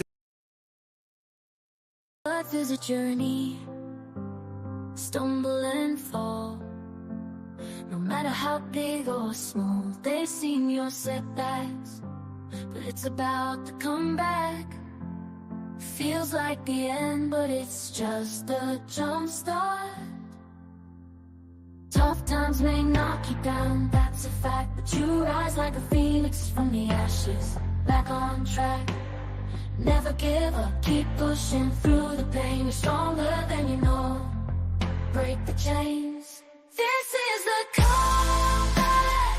Rise up from fall, stand tall, show 'em all. No matter what they say, you can't be shaken. It's your time to shine. No more faking.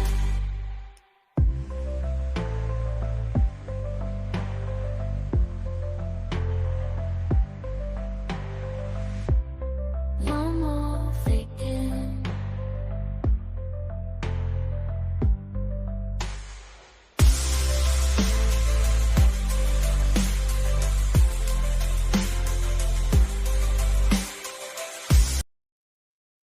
Okay. Woosah. And remember, all these songs was written by me. They're so beautiful, Sugar. Thank you. Hey, Trey. Hey, Trey. Hey, Trey. Now remember, we almost finished, guys. We almost finished. We were saving this one. And not to mind this, the one happened in church, but we do know in this one right here, look at this one. He's been to jail for attempt murder.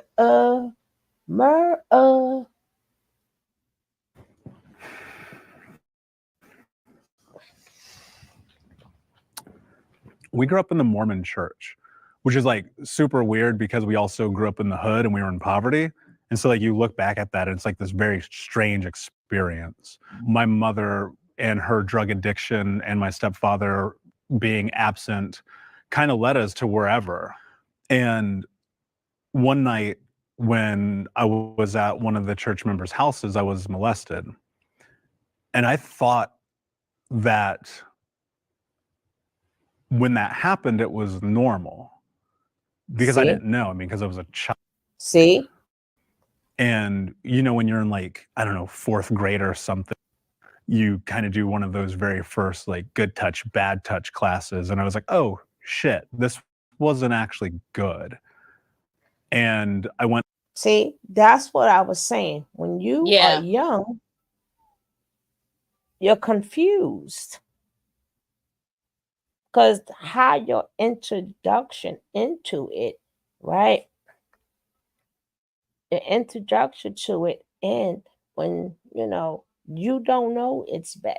Teach your, I mean, a lot of parents, they sit up there and somebody touch you. No, you got to tell them the full throttle, right? Not before they even get to touch you. They talk too nice to you. Let me know. If they're offering you candy, or do they call you special? Right. You need to have them conversations Are they with your kids.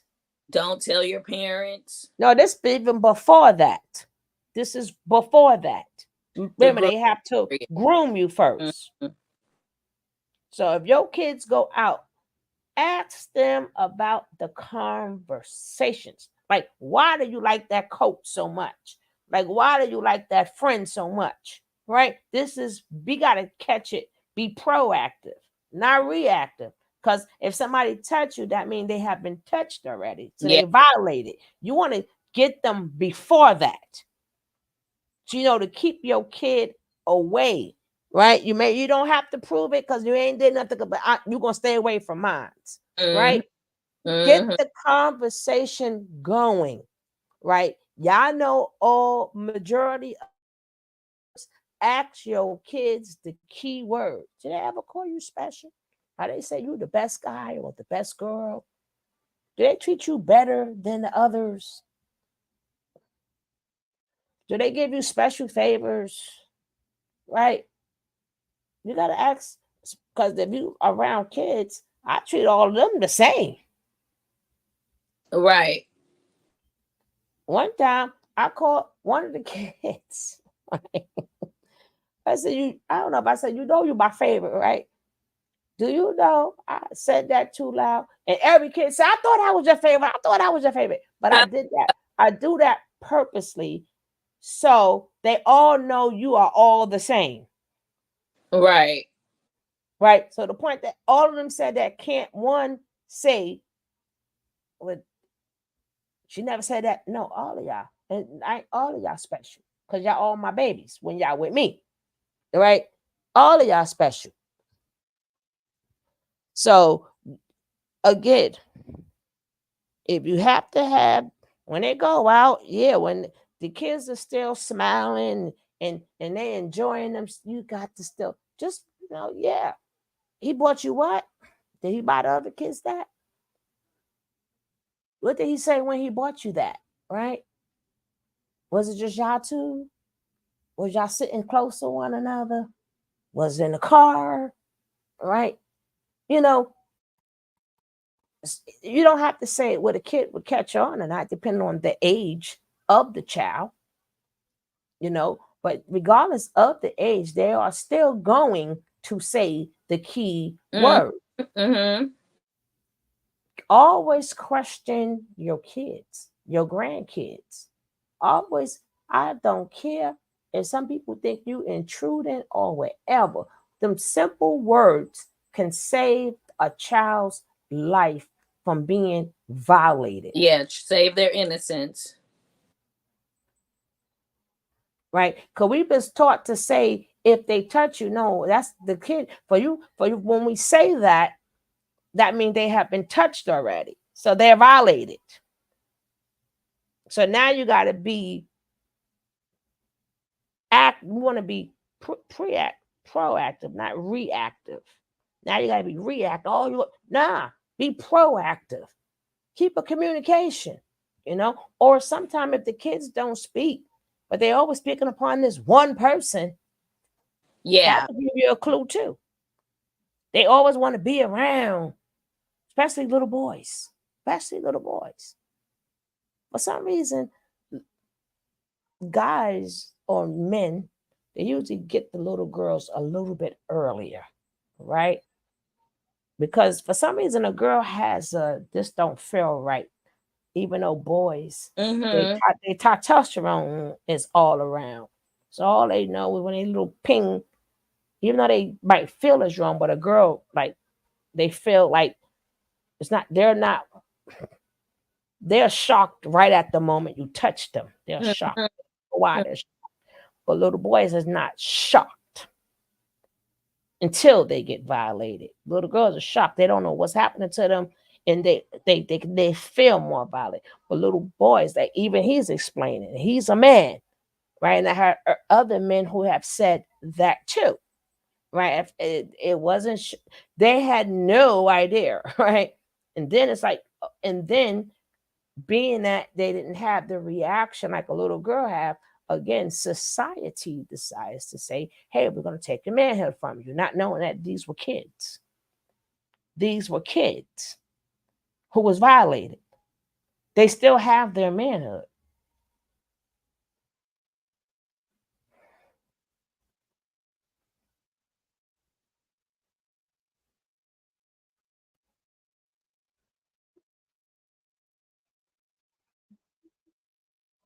He got the, is that a tattoo on his hand too? Can you see it right under the watch on his hand? It looks Look like like it. It looks like it. Yeah. Yeah, I told you, a lot of tattoos is a telltale sign. Some men like tattoos, but again, some men, it's not just the fact that they're getting the tattoo, but a lot of them get big tattoos because tattoos You probably got represent a whole what? sleeve. Hold on. Sugar. Huh? You probably got a whole sleeve. Yeah, I was thinking that too. But sometimes they get a large tattoo, because what does tattoos represent as you're getting it? Pain, right? It's painful. They like to feel the pain. That's why you have cutters, right? Yeah. So a lot of them like to feel the pain. So they will get big tattoos and they'll sit right there, because again, a man is supposed to be able to feel pain. That makes them feel manly. I can take this, right? And you will see them with the big old tattoos. And it's not, so it's two things a tattoo is representing. And we ain't talking about them little small ones. We're talking about them, some you see is like the biggest, like, whoa, goddamn, the whole body. Why could they, and they'll sit there. They're like, I'm gonna take this. I'm gonna take this, right? And again, it gives them a sense of manhood, right? So let's go. Fourth grade or something, you kind of do one of those very first like good touch, bad touch classes. And I was like, oh shit, this wasn't actually good. And I went and I told my mother. I'll never forget what she said to me. She was like, you can't ever tell anyone that this happened. This didn't happen. Don't talk about this. I understand like the why behind it. The church was unbelievably like giving to my family. A lot of our food came from the pantry. Our rent was often paid from the tithings. And I think that the fear that she had in that was, if this got exposed, we would lose that lifeline. And I kept that secret for 27 years. And the thing that's really interesting about secrets, and the reason why I was willing to talk about this today, is because that secret ate me alive. I mean, it is probably, out of a lot of really fucked up things that have happened to me in my life, it was probably the worst thing. That's where I lost my experience of childhood. I mean, there's the cuts and the scars and the burns, like, and the physical and mental abuse that I went through. But this was different. I was in survival mode. I was just trying to do whatever it took to make it through day to day. Yeah, he got cut and burned and everything. Oh, yeah. And this man still sounds sane, right? God bless That's him. probably another God reason bless for him. the tattoos. Huh? That's probably another reason for the tattoos too. We don't know where he got burned at, so he didn't get burned on his neck, right? I'm not saying that he didn't. No, I'm saying right. like hand. It could be the hand though. Mm. But woo. I have to rewind him again because this is a type of man that you will see in the street. And again, especially somebody like him, these are the men, oh, you's a simp, or you's a beta male, and rah, rah, rah, rah, rah. Nah, they just regular people living their lives, right? They regular people living their lives. These fake alpha toxic masculinity make it bad for the world. They ain't even bothering you, right? But you'll talk about them. Talk about them. Right? We're going to do a video too, but we need some more men to come in because remember, I can't talk about masculinity because I'm not a man, right? But we need men to come up here and discuss, like, what is masculinity to you, right? And you can't say, for taking care of your kids. Not every man has kids. So you can't say being a provider, he may be single, right? So just in being an individual, what is masculinity to you, right? Or when you see people who, just because you act like it does not mean you're masculine. That's a show. I would say men like this is more masculine. But I don't know. I would say they're more masculine when you're able to communicate and say and talk to people. To me, that'd be more masculine. Yes. Right? Understanding, taking time to understand people, not just to have a response all the time. People been through some ish, and we want to talk about all the mess up. No, we got to start from the root. Mm-hmm. The root. Like some people will get help, some people will get therapy, some are not, and some, because they don't want to fix themselves, is going to keep going down that path, and you just got to wish them well and God bless them, right? And hope one day they will receive help.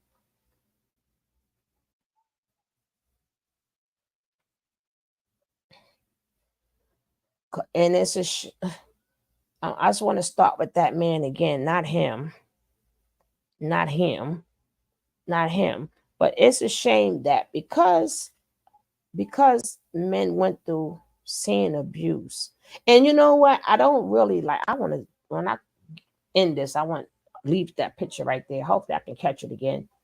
It's a shame that a lot of these men, the first thing a woman attacks exactly is a man's masculinity.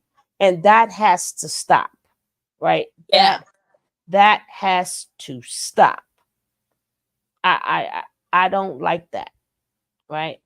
Now, if you're a narcissistic man, right? If you're a narcissistic sociopath, that's totally different. That means I have picked out your toxic traits. Your toxic traits. But for the regular, I'm all for the regular men, right? We got a lot of regular men. Like, who is we to define what? Like, you're not a man. Who are you to define? Because a lot of times, if you are attacking a man's masculinity, that's because you let these fake alphas make you think this is what a man is. And then when they, remember, the key word is toxic. Now, these men, before they got help, they were toxic also. Well, you wouldn't see that in them, but they were toxic also. But they was toxic because of what happened to them. So now the abuse became the abuser, right? To be honest to yourself and to others, and have an understanding of others that have had problems, and just talking positive to someone Yes. Yes. Yes. I stand with that. I do it for my homies a lot. I understand. I am all for that. Yes. And there's nothing wrong with talking positive to people, right? Because some people are so messed up that they don't even hear you anyway, right? But I totally agree. But women, we do have to stop attacking men masculinity, because you can't, for you to be a woman, you can't describe masculinity anyway. No. Correct? You're going by what you think. You're not a man. You're going by what I guess society puts out there, but you're not a man. So who are you to say? Now, if you got kids from him and he's a bum or something like that, that's something different, right? That don't want to take his responsibilities. He's a deadbeat. That's something totally different. But I'm just speaking upon a man and his masculinity. Who are us men feel like nobody cares? Yeah, exactly. Exactly. That is true. That is true. That is true. And for me, like, long as I know, like, there is no toxic attacking a man for showing emotions create the monsters you are afraid of. I don't know. I yeah. Attack. You shouldn't attack men for showing emotions, right? But I don't know if it creates the monsters you're afraid of. A lot of times that been done happen, right? That been done happen, right? But again, that could create a monster. Yeah, it could. It could. It could. But again, that would lead you in heaven, hell, or jail, right? Right. So be careful with that. But I think I've seen on one of these videos, right?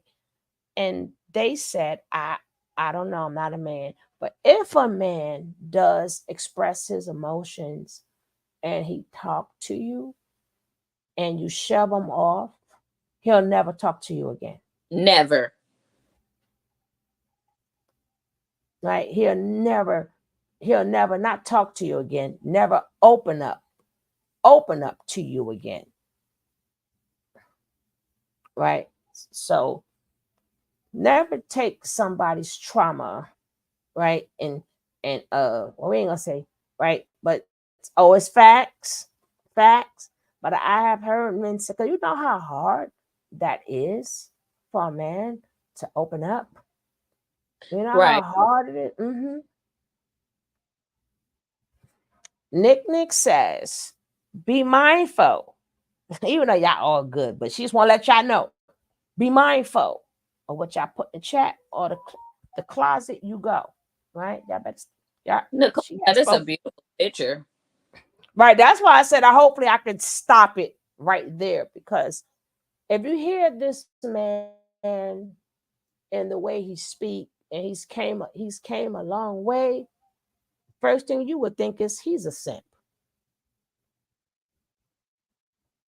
He doesn't speak rah, rah. His voice is not deep. You know, he looks like a regular guy. People not knowing what he's been through and he's changed. People have to learn that. People got to learn that, Mimi. People have to learn self-love. When you've been abused for so long, that's a journey to love yourself. That's a journey. Especially when abuser is never going to say, I love you. They're going to call you every little thing in the book, blah, blah, blah. Right? So when you have never been treated with love, never taught love, don't even know what it's about, that's a journey for some people. Yeah, it is. Sometimes once they get older, it be looking at them right in the face, but they have no idea what. That's why you always hear men say, most women would say that all the betas are simps. That's how, yeah,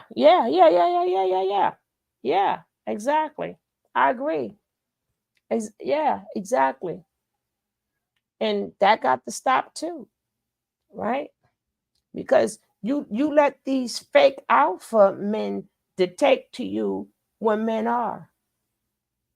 And that's not what men are. No.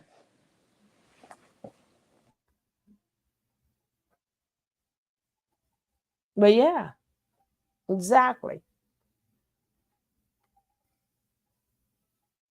If we really want to, as they say, help the community, especially the Black people.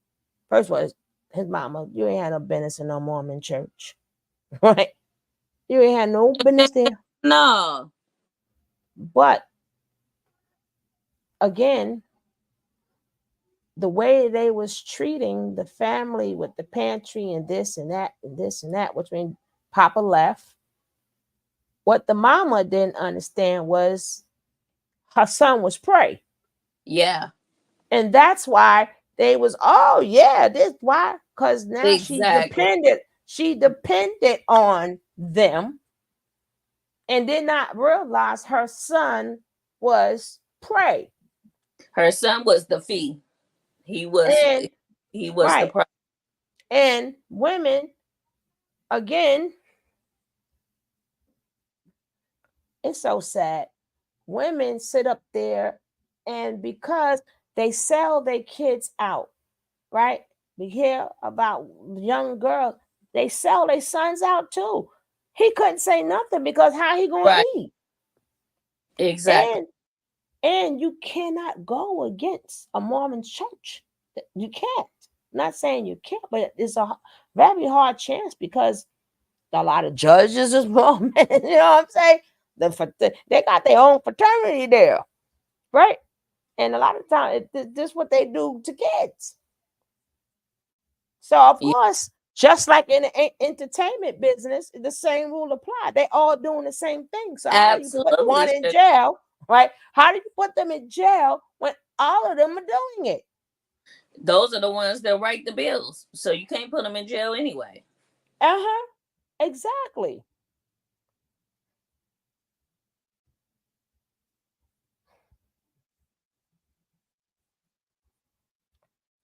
No, you'd be amazed how a lot of women like beta simps. Remember, it's a lot of women in this world. A lot of women in this world. Some men, but again, just like these men right here, we would think they safe, but technically they're not safe neither. I mean, for a woman. Right. Also, because as we look and see, this is why I say it gets confusing. Because when we look at them, we don't see alpha, but we don't know these men are dangerous, right?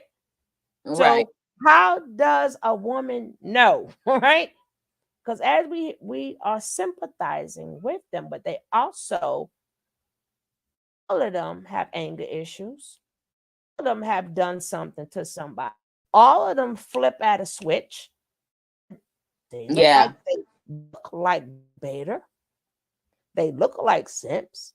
The other guy, remember we heard you'll rewind. As you rewind, you'll hear that story. I'm just not going all the way back because it's technical to a short video, right? So you would never believe he's an abusive man, right? No. So this is why we got to help each other. We got to help each other. I would also like to say that just because a man in society may be considered a beta simp, a lot of women, good women, are not looking at these men as beta alpha or nothing. They're looking at these men as good, decent men that are about their business and are willing to work on themselves and grow and add to their lives. They're not looking at it like that. That is true. But I think where the problem comes in at is these toxic masculinity men. Like they're so jealous of these men, right? They are so jealous of these men that they put a stamp on these men. So now woman, she could like the guy or whatever, but now not only is he's talked about, she's talked about. Just like Ciara's talked about, because they in their mind, she's supposed to have somebody like Future, but she don't want nobody like Future. She wants who she wants who she has. So society puts a stamp on the men, and how so a lot of women, because of the masculine, the toxic people, right? Because of the toxic people, it makes it bad for a relationship, because these toxic men know everybody don't want your asses. No, you're not appealing to everybody. You don't look good to everybody. We don't care. So what they do is they make it bad for everybody. They make it bad for everybody. Just so they can stay alpha. Like a lot of times, it's always that little quiet guy in the back. Them the ones who get the girls. So that would be the guy that the alpha, the wannabe alpha, they would sit up there and embarrass him or joke on, or he'll be the joke. Why? So women could take their focus off of him and put it on them. Because they know that's the man they're looking at, the nice little quiet one, right? Because the nice quiet ones make you want to go say hello. Right? A toxic man, being a woman, a alpha male never made you want to say hello to them. Nope. Right. It's the quiet, mysterious ones. It's the quiet ones that make you want to say, let me sit by you. Right? Let me sit by, hey, just to sit over there. What's going on? How's your day? You don't see women going to these alpha men doing that. I've never seen it. Not saying it has never been done, but usually the ones in the back, them the ones get off. They get the women. And if a toxic masculinity male picks that up, that's the one he's joking on. He's the joke, right? Because you want to make him feel bad and take the attention away from him and put it on him. But it's always the quiet ones, man. It's the quiet ones, or just the regular old guy. People be thinking nobody want the regular guys. Yes, they do. I'm a woman. Right? I know what we look at. Nobody don't want nobody all the time talking rah, rah, rah. Like nobody want to hear that shit all the damn time. No. Right. Only reason why some of them get over, because at that point, women are not looking at the alpha or that. They're looking at their pockets. That means they got to have some money. And they have to now draw you in with that. Not saying the quiet one ain't got no money. We don't know what the quiet one got. But the thing is, women didn't care if he had money or not. They were still drawn to him. But for them, like the angry mans, that's why if you see like the angry mans, or what's his name from Satan Center, Marquette, or Anton, they always got to promote money all the time. Because they're not looking at them. Center? Yeah, that's his name. That's the name of his channel. Right? But they always got to like promote the fancy suits because women are not looking at them. So they have to promote money or their clothes or their jobs, because they know, even though they're talking all that smack, women are not looking at them. They're not comfortable to talk to. So all of that woman like the bad guys. No. The bad guys went over there and talked to them and sold them a dream. She wasn't just looking at him. She was looking at the other one, right? The other one. But, you know, who knows how it goes? How they say in Love and War, who knows how it goes? But I would like to hear this guy again. I don't know. His eyes is just like, look at me, right? The other guy says, hug me, right? I'm telling you, something that I'm seeing in him. I'm telling you, man. Yeah, but God has his hand on him, and I'm glad that he changed his life. And I'm glad that, you know, he realized he became an abuser and he had to stop. Yeah. Right.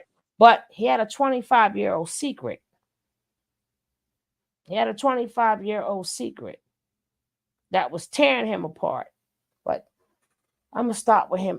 If I can get this daggone picture, hopefully when I go back, I can get this picture, damn it, to be my my screensaver.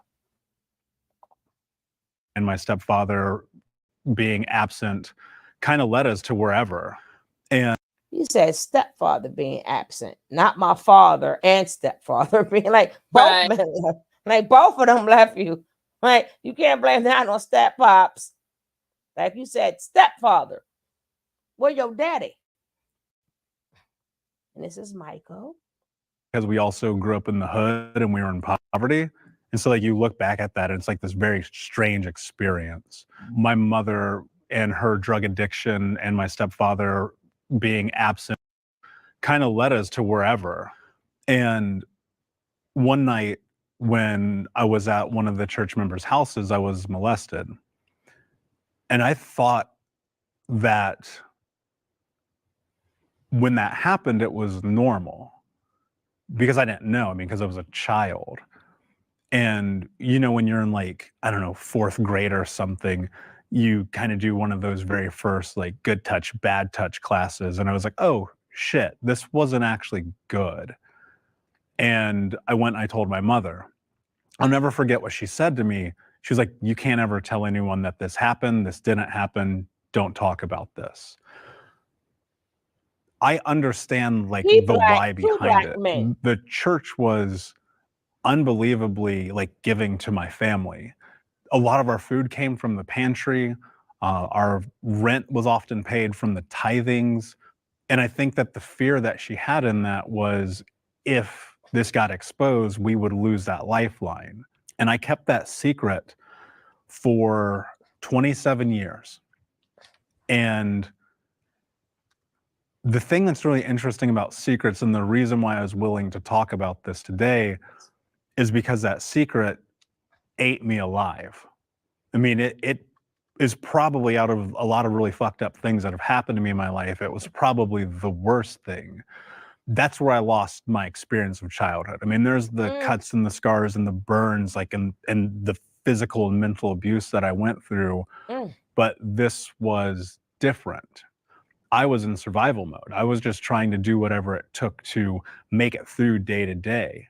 And that's how I started doing drugs when I was 12 and fighting all the time and hooking up with people and going down this path of self-destruction. A lot of people have asked me over the years how I feel about my mother telling me that and hiding that secret and keeping it until I'm 27 years old. And the thing that I always come back to is that's just the human experience.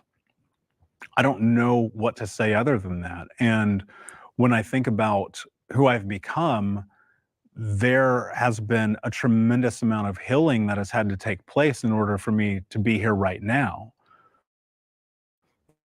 I mean, the pain of that experience not only destroyed my life, but it put me in this place where I attempted to kill myself twice.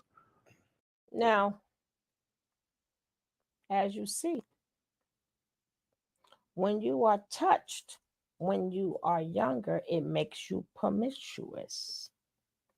Yeah. It makes you promiscuous. Right? And it sends you down a bad spiral. Right?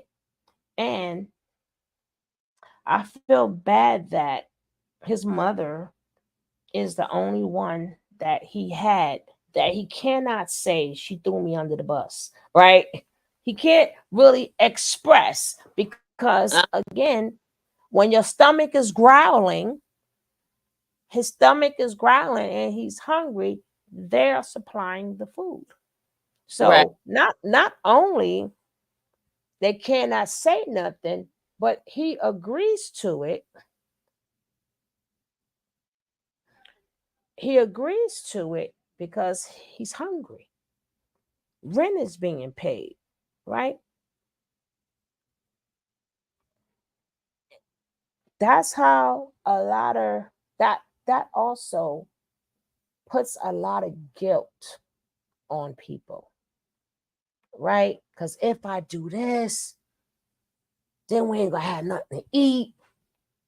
You know, again, especially in that community, if you're in the Mormon community, women can't get jobs like that. Right.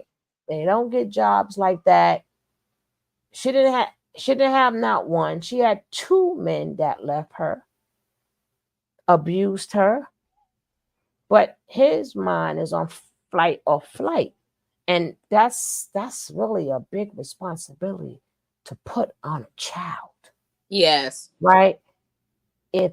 And that's something, even though you're the mother, right? That is your responsibility.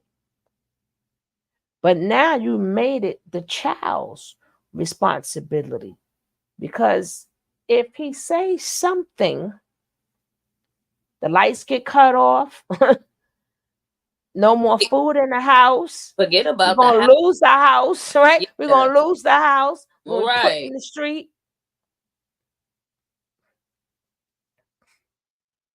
And in return, when a lot of kids, male or female, get touched at a young age, they become very promiscuous because it's a spiral that they keep going down, right? And in their mind, if they haven't been told the fact that they were picked, they feel I deserve. Either they was told you deserve this, or I deserve this.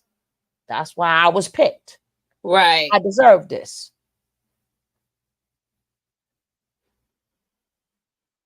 And a lot of times children are put in that terrible situation because they are hungry, right? They are hungry. And at that point, a lot of youth give their bodies away if they've been touched, because it comes with, I'm hungry. Mm-hmm. I'm not going to be able to eat. And second thing is, I'm going to be kicked out the house, or we're not going to have a house if I talk.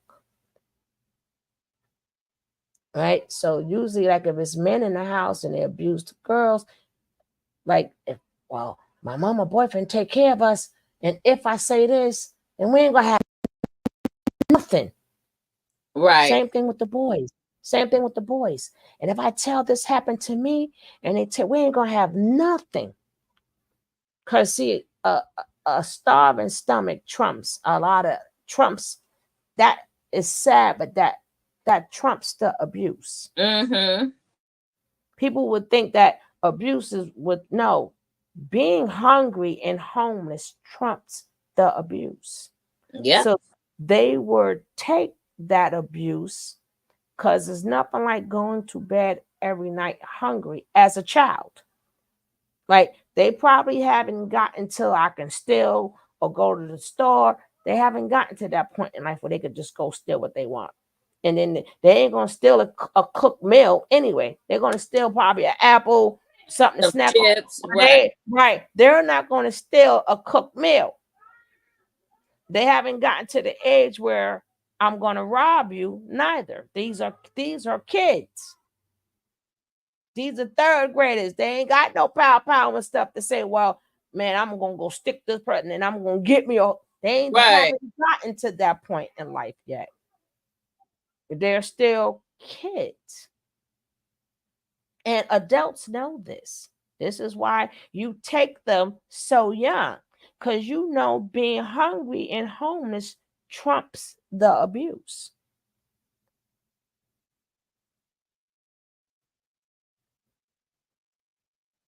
A lot of people do strange things when they're hungry. That is a basic need. That is a basic need. You have to eat. And especially if you have been to bed hungry, that's not a good, like, oh, why I gotta do this just so I can stop this pain in my stomach. Right? Your mouth is talking, your whole body is talking. I'm hungry, hungry, hungry, hungry. And again, adults know this. That's why they give you all the little gifts and stuff. And if you don't do this, I'll take it from you.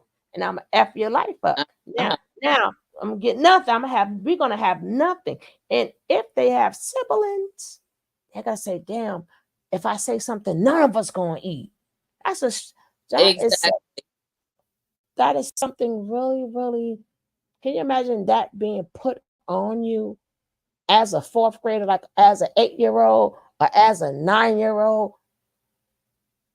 A lot of people too, if they have siblings, they are trying to prevent the siblings from being touched. So they will take the abuse, thinking that if I take all of this, then my sibling is not, because the abuser is definitely telling them, if you don't do this after a while, because after a while, the child begins to resist. If you don't do this, I'm gonna hurt your sister. I'm gonna hurt your brother. I'm gonna hurt, like I'm gonna start touching them. Yeah. I mean, all the above, all the above, all the above. But the main thing is your basic necessities, right?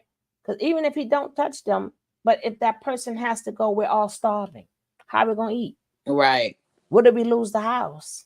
Because remember, they can say something immediately too to make sure they don't get touched, right? I can say something immediately. But if they do, we now lose this. And it's simple, basic food. It ain't like they're getting gourmet meals or nothing. A lot of abused men are the ones women joke about. I don't know about that. Women joke about. A lot of abused men are the ones women joke about. I have never heard of that, about when they say broke guys have the best ex. Kev, a survival mechanism. Kev, I don't. Same thing. We're not. First of all, we're never joking about a man's trauma. That's not what we be joking about. We're talking about the dusties, the homosexuals that have the best eggplant. We're not ever joking about a man being harmed and him having the best eggplant. That would be us taunting and making fun of his trauma, and for him to have those skills to be the best eggplant. No. No, not us, but even as I'm sitting here thinking, I've never heard a woman. First of all, we don't know if they broke. We don't know if they broke. But when you say a lot of abused men are the ones women, I've never heard that. Me either. I've never heard that. Now, maybe the broke guys have the best. I've heard of that. I've heard that. But when you put the word abused men, maybe they don't know if they abuse. I don't know. But if women know I've never heard them joke about that. No, I have had my abuser confide in me and say that happened to him, but it wasn't, it was never joked about or anything like that. And to be honest, I really don't even think that happened to him. I think that he was just trying to make me get more sympathy for him so I can keep dealing with the BS. But no, I even with that, I never make fun of him or be like, that's why you got the best D. Nah, I sympathize with him about that because But if a woman don't know they abuse, we're not joking on the abused men, right? they're joking, and we don't know if they're broke. It's like 3 different things you're talking about in one sentence. But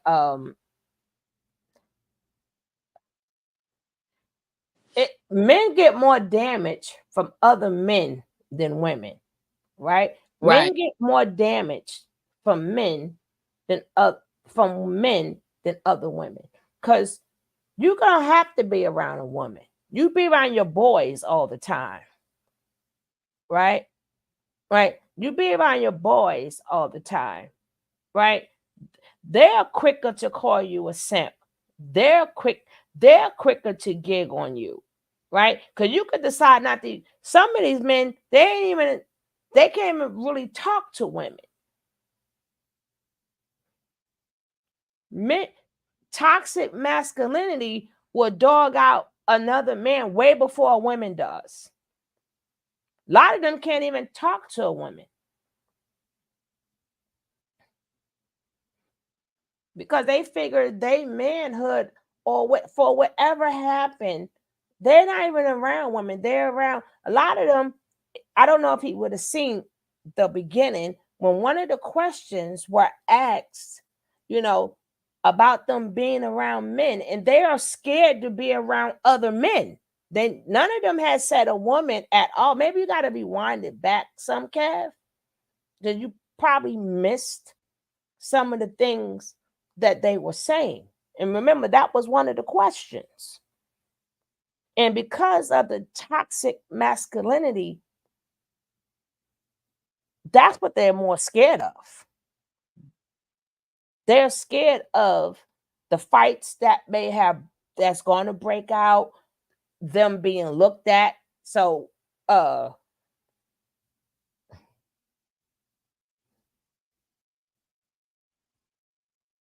my middle brother used to soil himself as a 9 or 10-year-old. He used drugs all his life, in and out of juvenile and prison. I'm pretty sure he was blanked as a child. Yeah. I mean, I can't say yeah as in yeah he was, but I'm just saying the word yeah.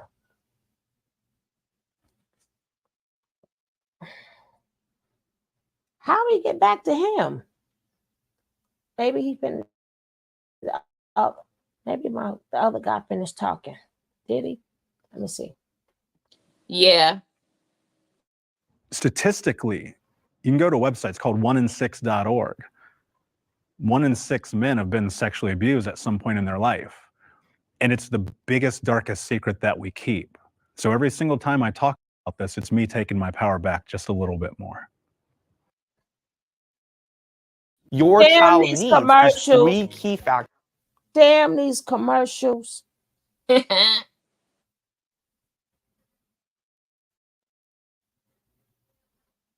Every time it get good, here come a commercial.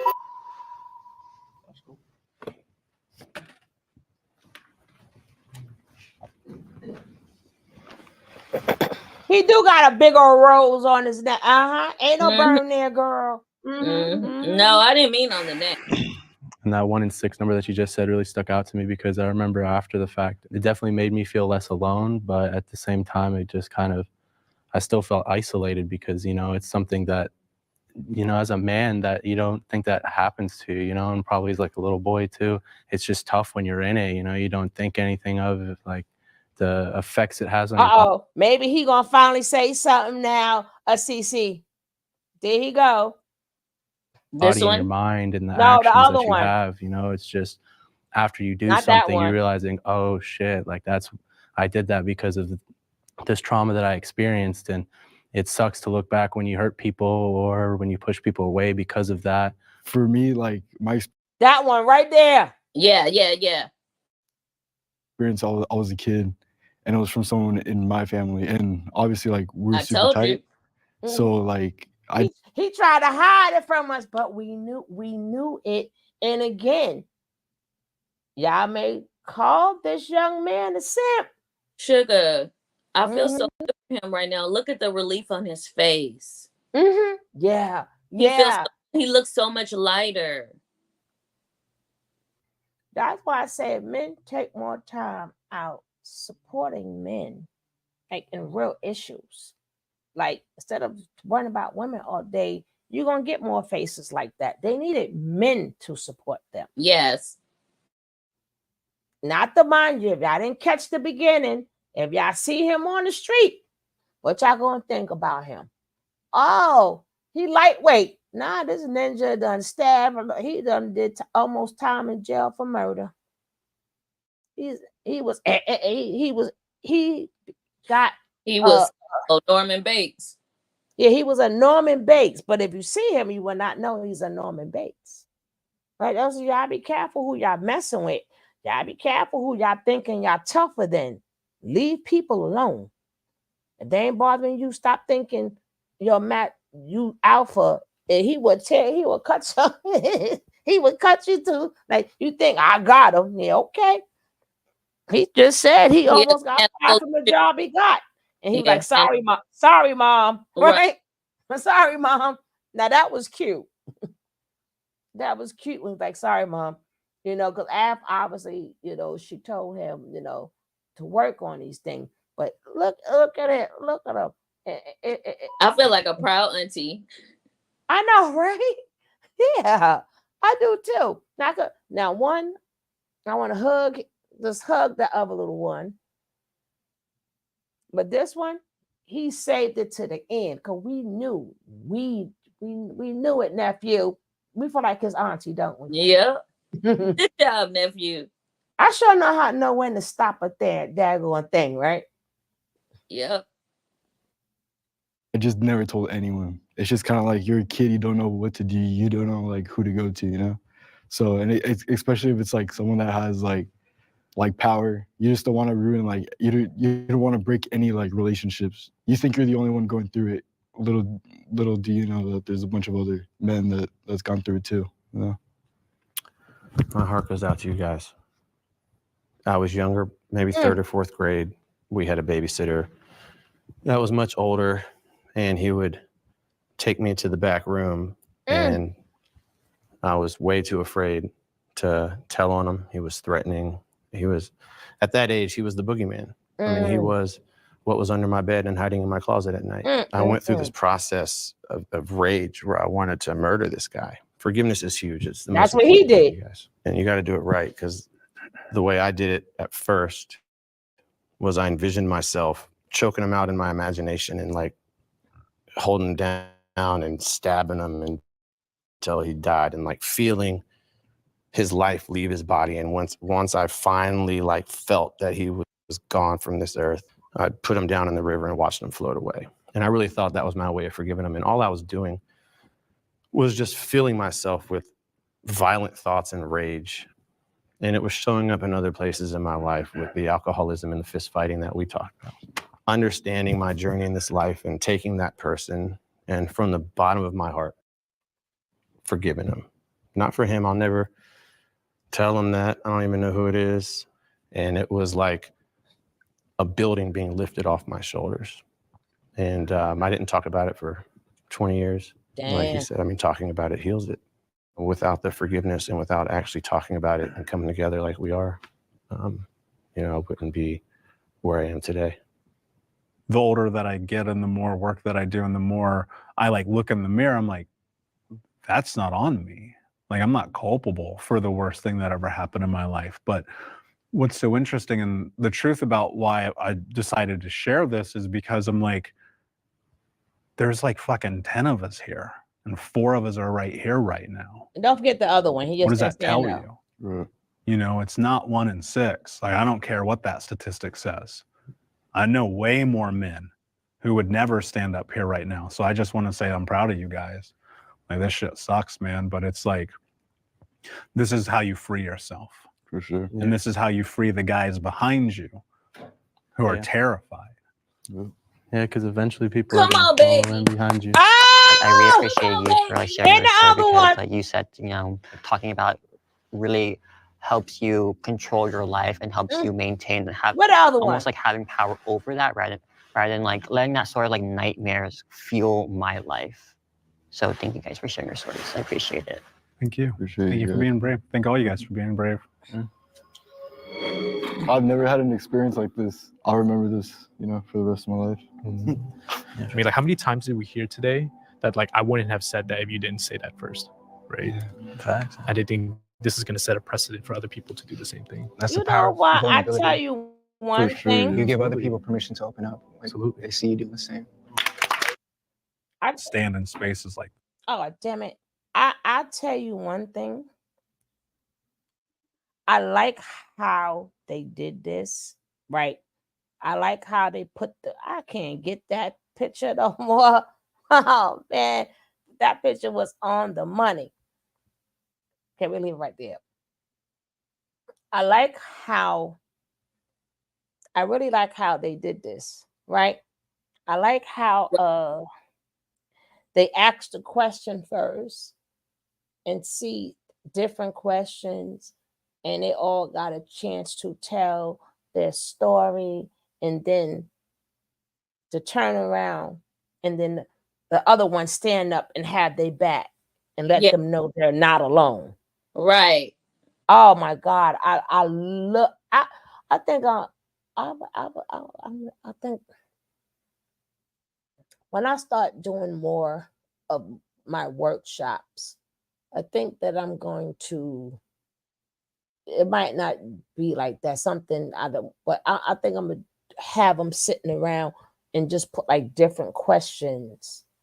But that's not for the summer youth, that's for the winter youth, right? Summer youth is totally different. Winter youth is when we do all of that. But I like how they coordinated it. And I like how they took a chance, number one, and went there. Right?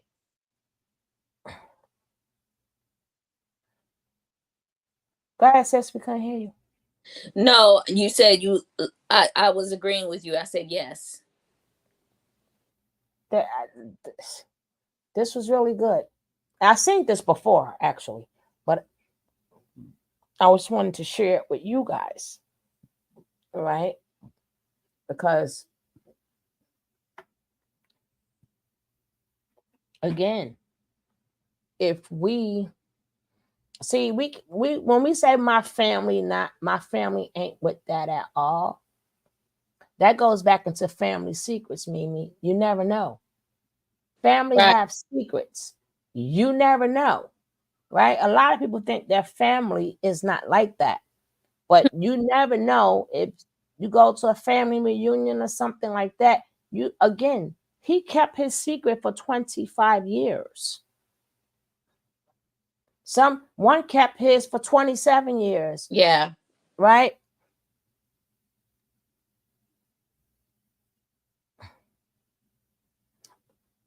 I don't know why it gotta be women, right? Why you keep throwing in women, Kev?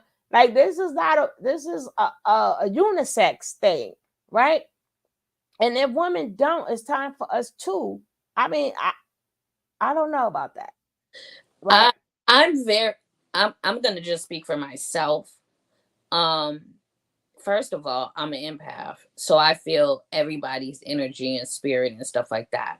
But because of the things that I've gone through, because of the things that I know my own family males have gone through, I can relate to a lot of things, and I can see a lot of things on people. And so it's not a male or female thing, it's a trauma thing. It's you being able to see the trauma in someone else and identify it. No matter what the trauma is, you just know you may not be able to put your finger on the trauma, but you can feel that they've been through something, and that either you need to be a listening ear, or that you can talk about it with them and just tell them. You may not know exactly what they're going through, but you can relate. I mean, that you can empathize with them and sympathize with them. And another thing is, like I said in the beginning, if it don't, first of all, men have to start making more men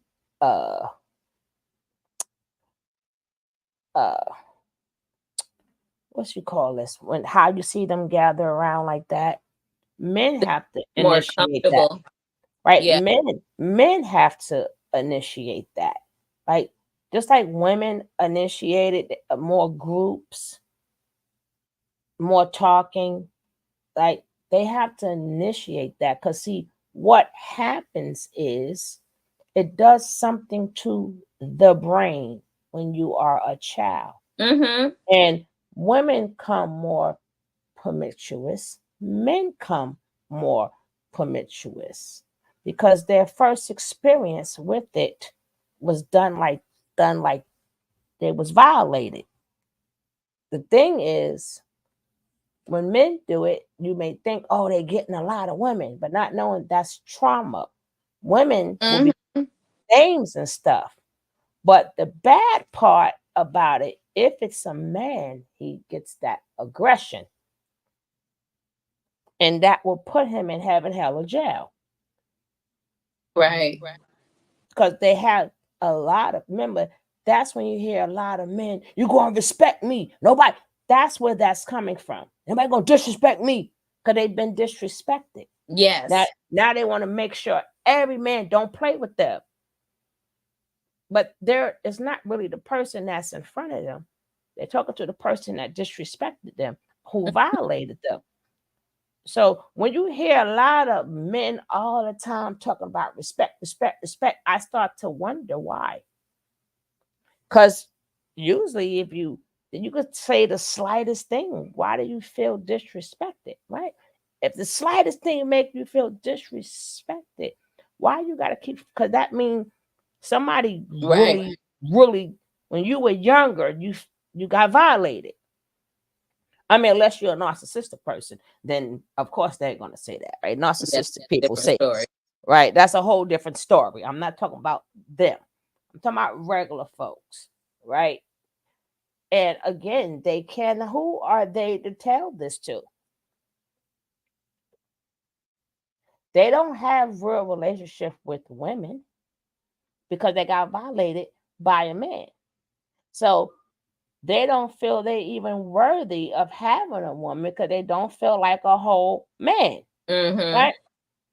And then they're going to misuse women to prove that they are man, right?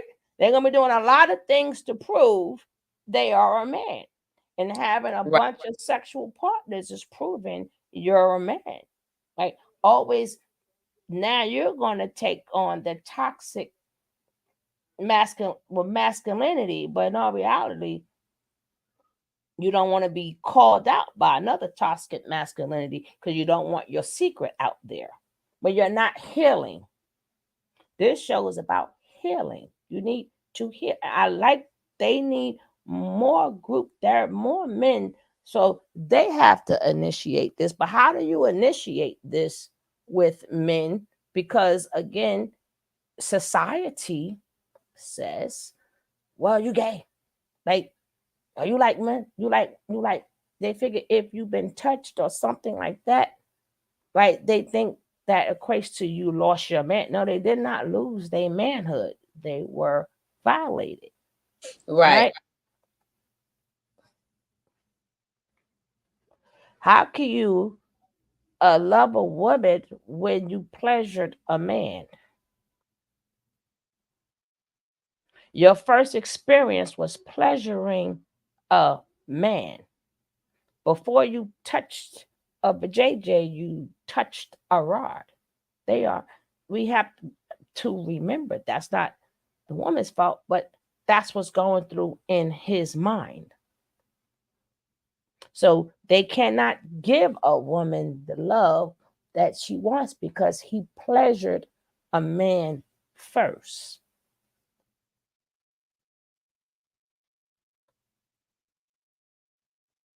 Well, he didn't, even though it wasn't in a good way, right? It was involuntary. Yeah. Involuntary. But the thing is, a man got his release off of him. Like, you know what I'm saying? So the plus, so it's like now in their mind, you know, if I turn this man on, well, shit, I turned a man on before I turned a woman on. Now they start thinking all men want them, right? Like because it does something to your psycho. Yeah, all men are different, but it does something to their psyche. Violation does something to your psyche. I don't care if you're a man or a woman. When something happens to you as a child, it does something to your psyche.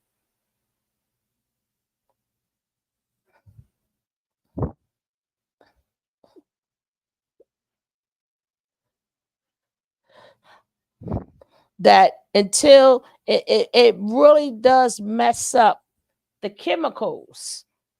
It messes up your brain chemical. So even which way they do it, they still effed up. And that go for both sexes. They're effed up. But we don't, that's why if once I hear somebody's like story and I know that their psyche is messed up, like I said, it's a certain way you got to handle them, right? Because they could either explode on you, right? Remember, they need somebody to explode on, or they will never get better. Because they figure, see what I'm saying? The whole world is against me. I might as well continue doing what I'm doing, right? It's like an addict, right? Well, they got something. I'm going to keep on doing this. And sometimes they feel they have no way out. No way out. And sometimes, like I always say, you just got to pray for them, right? You ain't got, they're already down. You ain't got to kick them no more. But you got to just, right, sugar. Just got to say, you know, God, you know, God bless you. I hope you get the help that you need. But their life is already effed up. What can you say or do? What can you do to them? Like, what can you say to somebody whose psyche is messed up? They've been violated. And the more people down them, that's all they got all their life. So it is not registering to them what you're saying, because this is how they've been treated all their life. We may not like it. We may see them going, keep spiraling and spiraling and spiraling. Sometimes there's not, it's sad, but for some people, there's nothing you can do. They're gone. It took over their whole psyche. So just the point of them speaking out about it, it's a first step. Yes. It's a first. Now, if they're going to continue, that's up to them. It's up to them. And then the bad part about it is they will forever be triggered. They will forever be triggered. Yes. So men have to initiate in a support group for men with no judgment, right? You know, they need to put more of these support groups all around so they can talk to other men who've been through this, right? Men need help too. Just like I say, women are sick. These men are sick too, because they've been violated. And it's a lot of groups, and men be like, well, there's more groups for women than men. Nah, because women initiated it. And women formed these groups. Men can do the same thing. You're not fighting for it. You're not initiating it. If men have been abused, find a spot. I mean, the same way women could get grants or what, you could too. Don't be embarrassed, because you ain't got to talk to regular men. Make it a place for men who have had, been through things. And something like this, you see how that boy face looked in the beginning? And remember, we clapped when he smiled? Once he realized, hey, it's not just me, that boy smiled. He probably didn't smile like that in a long time. And I'm talking about a relief type of smile, not a kiki laughing smile. His whole aura changed, his whole demeanor, his whole countenance. Because even when he stood up, we already knew the answer, because he stood up the second time. Remember, he stood up when the other boy would speak, but he didn't say nothing. When he spoke, what they have to put, men have to initiate more group therapy and more support system. They have to start more programs. Y'all men need this. And it's sad, but men be getting touched on. Remember, that's even back from slavery. Yes. Abusing, like they was abusing girls. They was abusing the young men. You know, a lot of them live with this because of the stigma the world puts on masculinity. We got to remove that stigma, right? And regardless of what a woman say, they ain't trying to prove nothing to us. They're trying to prove their masculinity to another man. Right. They're trying to prove I'm one of the boys.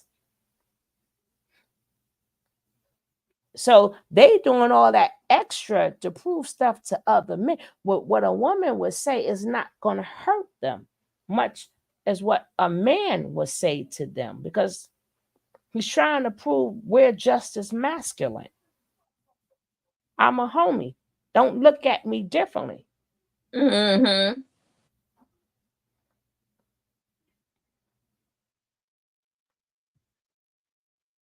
Yeah, you start to feel better.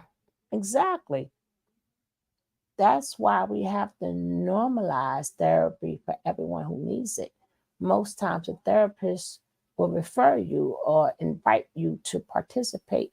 We need more men groups. See, we have a lot of women groups, right? And more women talk about it, because I mean, even it's more women that's getting bait, but more we don't have to prove our femininity. Men does, right? That's why you need more men to talk out. You may not, I don't mean like out loud. I don't mean with a bullhorn or telling your story, but find a place where you can get referred, right? It needs to be talked, and other men have to be non-judgmental, right? You gotta see these men as men. Like, you still one of us. Like, you don't be treated no different. I'm gonna still be able to slap you 5, right? I'm still gonna be able to call you my brother. I'm gonna still be able to Or dap my you up. homie, right? My homie. And that's what these men are scared of.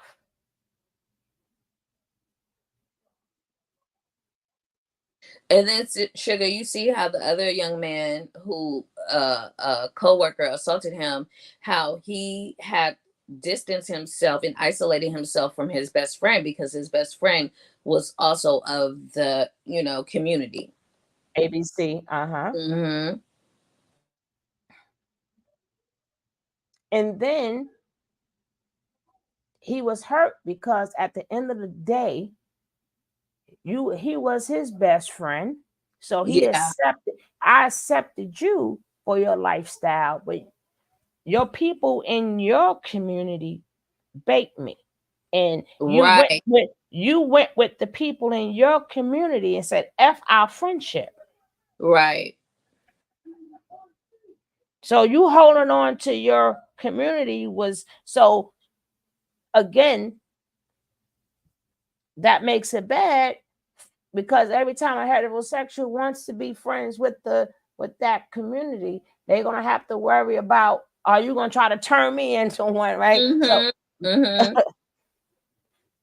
Or is one day you gonna, like he said, he was date raped. Oh, let's go hang out. And he put something in his thing. Right. And then I don't know why you would have to question if something happened. He said he woke up 15 hours later. Exactly. In a hospital. In the hospital. And don't know what happened to him. Exactly. But he in pain. Well, what you think happened? Who called the police? You know what I'm saying? Yeah, when I was shocked when I thought he was gonna say, I woke up 15 hours later in his place or somewhere else. Never did I think that he was gonna say in the hospital. Well, how the heck did you get to the hospital, young man? So that man had violated him so bad where he had to call the ambulance on himself to get that man help.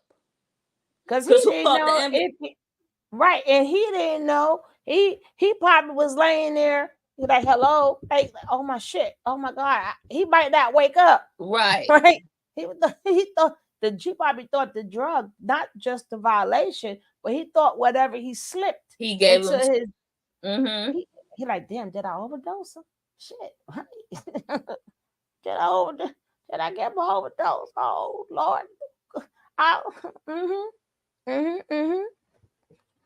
And then and it's sad that what men do to men is terrible. Yeah. Because not some of these men too, and when they knock you out, not only do they violate you, a lot of them take pictures. Record you. They record, they videotape it. Right. And if you don't speak upon it or whatever, they put it out, they show their friends, everybody start laughing at you. And then if you even say you were violated, they're gonna call you a liar. But the pictures show different. Right. Then it's hard to get them arrested, or you don't want to get them arrested because now you gotta tell your story. And then I don't want to go and tell the popo my story, because then I'm gonna have to let people know that I was violated, and they might not see me as a man. But what men do to other men is what men do to what predators do to men. Right. Is something else. I'm gonna say predators, because a lot of times, not only do they keep their secret, they want to keep it as a secret too. So the minute being that you want to keep it a secret, see this picture? Or let's say they move up in the world and they want to be somebody. Them pictures resurface. Like, you see this, right? You're like, what the fuck? Like, I thought I was what? I'm telling you, toxic. It's not just Diddy. All of them got video footage. It's just that it's Diddy time for the takedown, but all of them got footage on each other. All of them got footage on each other. They got footage from being in college. Messing around with this actor dude when I was out of my mind for a bit, and he definitely told me that they do be sharing videos among each other. They have a whole group chat that they share videos among each other. This is crazy, but again, like I said, men need support too. Men need support too. Right?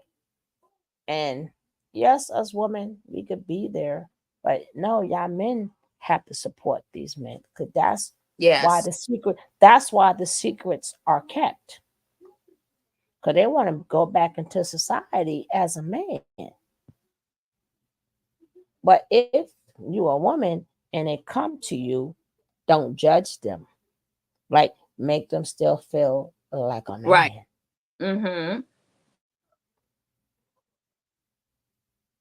You know, don't think that maybe they like it. Well, some men, depending on how they do like it, and go the other way. But don't make them feel like that. You know, Don't make anytime they curse each other out there. I'm telling you, it's always hot outside my window. You never know, right? Everybody's something. But again, men need support too. Support them, right? And like I said, I don't know if they're gonna get me for this video or not. I don't care if I get a strike, but it's something that needed to be shared, huh? This is why I did a couple of years ago my beard oil line for men for this purpose right here. This is why I wanted to do that, because I wanted it to be where men understood that women really do care about their mental health and their well-being. It's not about, oh, I want to get it because this or that. I want you to be okay because you are a man and God created you to be a man, which we, as biblically speaking, came from your rib. So if we came from your rib, we want you to be okay as an addition or a part of ourselves. Yeah, but the thing is, women gonna do that before men do that. That's why I said men have to start being more of a support, not the homie, but be of a more support system for other men, because they looking for the validation from them. You gotta let them know you still my homie. Like we can still dap. We can still dap, right? Because once men find that out, they start acting flaky. Like before, now it's before, you know, he used to probably walk with a shirt off around you. Now a shirt gonna be on because now all of a sudden you're gonna think he looking at you, right? So and they start treating them a little different, huh? I saw this thing. It was this gangster, and his homeboy saw him out on the street, and he had him full on drag. And his homeboy started pushing him, and he was like, "Man, on the set, the big homies already know." He was like, "I'm out here homeless." So the other dude pushed him. His purse done fell and everything. And he was like, "You ain't on the set no more." But it was like, did you not just hear what that man said? That man said he was hungry. He is homeless. Even though you may not agree, you didn't say, "Come on, man, you know, pick up his stuff. Come on, I'm gonna take you in." You tell him out, you ain't from the set no more. This man is hungry and homeless. Yeah, that's why I said women gonna be a support system for women, right? But men, you gotta start doing it for men, right? I should see more shows of men giving support to men rather than talking about a bunch of women all day. Right? It's your homie that's having problems. It's your homie that been through stuff. It should be like a balance, because they're probably hurt too. What happened to you? It's a shame that my heart goes out for all of them people, but it's a shame that most people, and I mean male and female, a lot of people been violated fucking being young. Yes. Some way, form, or fashion.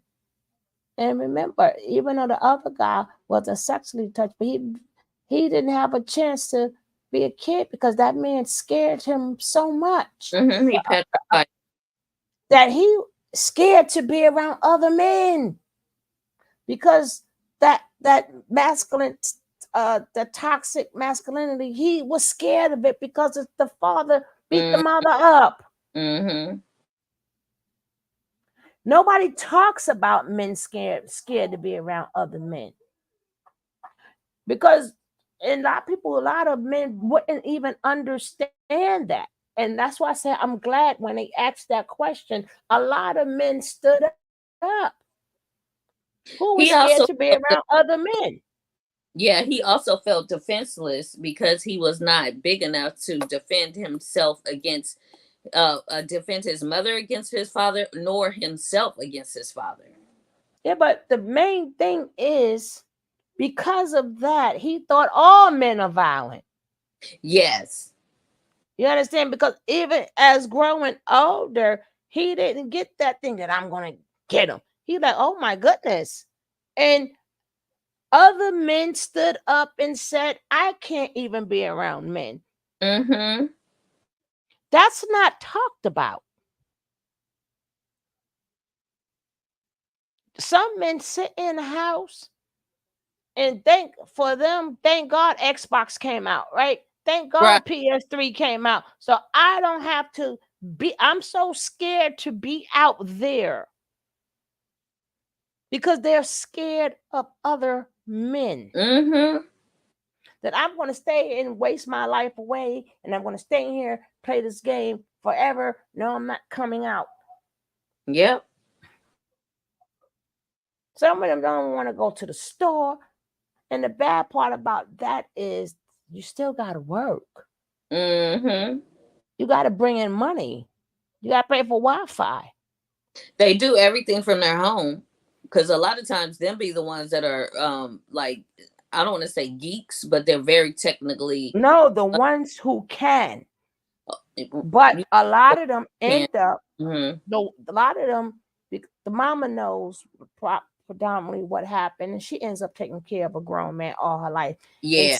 And it's not because she didn't raise him, it's because he can't. He can't. So it's a lot of reasons why men are home with their mamas. It's not because all of them are lazy.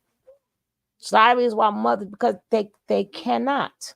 Right. Even if they get therapy, they are triggered, because just like that man said, remember, he said it, but the other guy stood up also. Yeah. Right? They are scared of other men, because they never know if something is going to break out from them being young. So just like, and I understand the feeling, and this don't have nothing about being a female. You could be a male or female. Back out in them days, just like you go into the store, you see a group of men there. A majority of people get nervous because they don't know, oh my God, is a fight gonna break out? Like, some people cannot be around a group of people. So I understand what they say. Mm-hmm. Because we all been through it some type of way, form, or fashion. Especially when drugs was out, like, what were them guys standing there for? Like, what was the group of guys standing there for? And, right? I think I better cross the street, right? Exactly. Tuck your purse. Just in case something, everybody got in their mind, just in case something break out, right? And people be like, well, I'll stay strapped. That's if you can get to your strap. Exactly. Right? And then if somebody already shooting, what do a lot of people get popped with a gun on them? So what does that mean? Mm-hmm. Right? What does that mean? Right? Now, if you got beef, maybe you can pull it out. But if you ain't got no beef and you're just walking, a lot of people were scared. Oh my God, what if something break out? Mm-hmm. Or a lot of people, being that you're not by there, or you know, they could be joking, but they being aggressive while they're joking. If you're walking, you can't tell the difference. That'll scare somebody away too. Mm-hmm. Like, oh my God, something going to go down? Because you hear the what ninja, but not knowing that's how they talk to each other. But when you are scared, you don't know the difference unless you're not there for the conversation. You're walking, and this is what you see. Mm-hmm. And so I don't hear nobody. I don't hear men talking about that. Men being scared of other men. Now you hear women being scared, but why we don't talk about men being scared? That's why I'm gonna bring these things to you. I'm gonna bring more of these things to y'all when I come across them, and I'm gonna bring, because men don't have, why they don't talk about that? Why? Why is that not a topic? When is, as he said, is, what is it? 1 out of 6, 2 out of 6? What was it? How many? It's 1 out of 6, but he said he don't believe that. He said, look how many of us stood up. Mm-hmm. Look how many stood up when that question was asked. And these are people who did not, some of them did not get bait, but they just, they can't be around other men. So you think it's bad when women scared to be around men? You got men scared to be around y'all. So obviously, we ain't the full problem, right? It ain't y'all. Men have toxic men have a lot of work to do. Y'all scaring the people, period.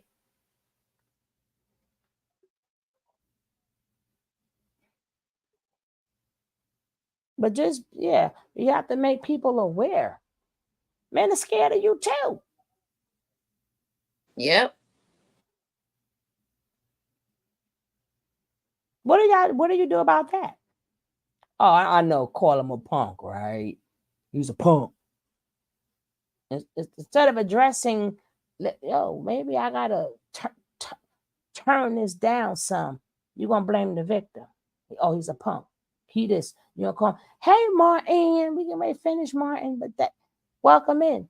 Hey, we so quick to say, men are so quick to talk about other men when they don't suit your status as a man. Right. But we don't know they was trauma. You never thought they was traumatized as a kid before you start calling them names. And again, the more you call them names, the more they withdraw.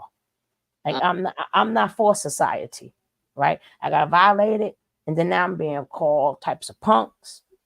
Even the guy said, I've been called punks, I've been called agates, I've been called all these things that they rather disappear from the world.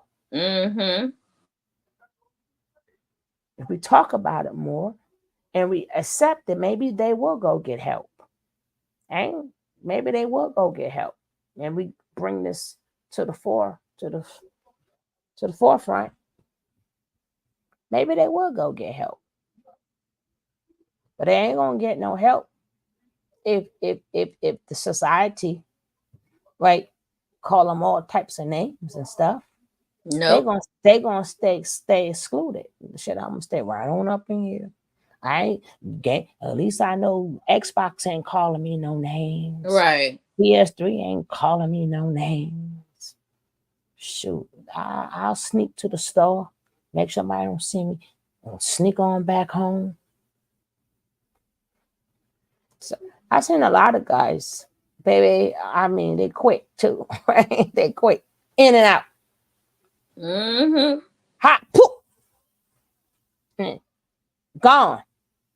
I've heard a lot of parents. Sons don't come out. They do not come out. And all of them are not introverted. We do got some that's introverts. All of them not introverts. No. And then these grown ass men, you never wonder, you know what I mean? Men living in an area, you never seen them because they are not coming out. Mm-hmm. They are scared. You ain't never heard them say, I was scared of women. You didn't hear not near one of them bring up a woman. They scared of men. Yep. And not all of them been baked. It's just all from watching other men beat up on their mama and becoming so violent as a kid that scares the ish out of you. It's not just women who get scared when they see. Now, and some of them became an abuser, and some, he said he can't even, don't want to drink, can't even drink in peace. He can't even drink in peace. Right?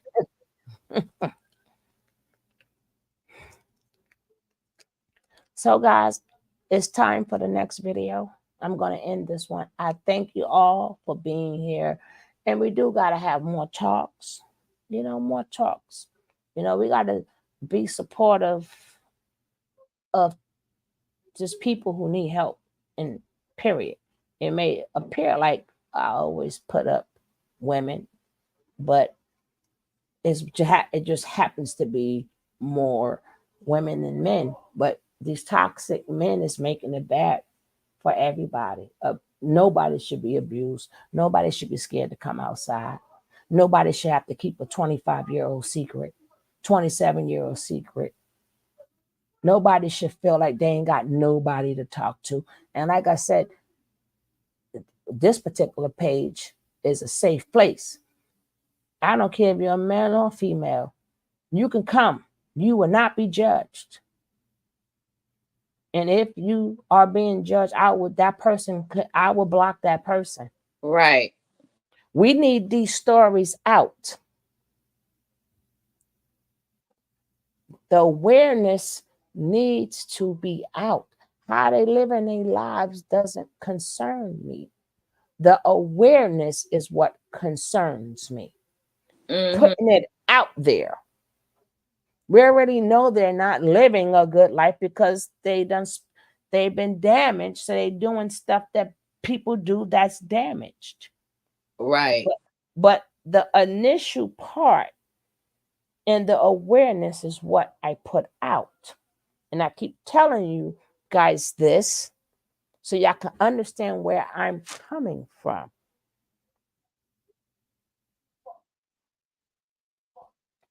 I keep telling people I'm not here to do a lie detector test. My thing is to put the awareness out there. Yes. We need to be more aware of men being scared of men. Not because of the men, but because of the men that damaged them. Women are scared because of and damaged them. And the mothers who didn't do anything about it. This guy, he even said when they asked him, well, I see that. I think he said part of life or something like that. What he wanted to, I know what he wanted to say. Mm-hmm. But mama don't put herself in that Mormon church. You know? She couldn't protect them. A lot of these mothers do not protect their kids. Nope.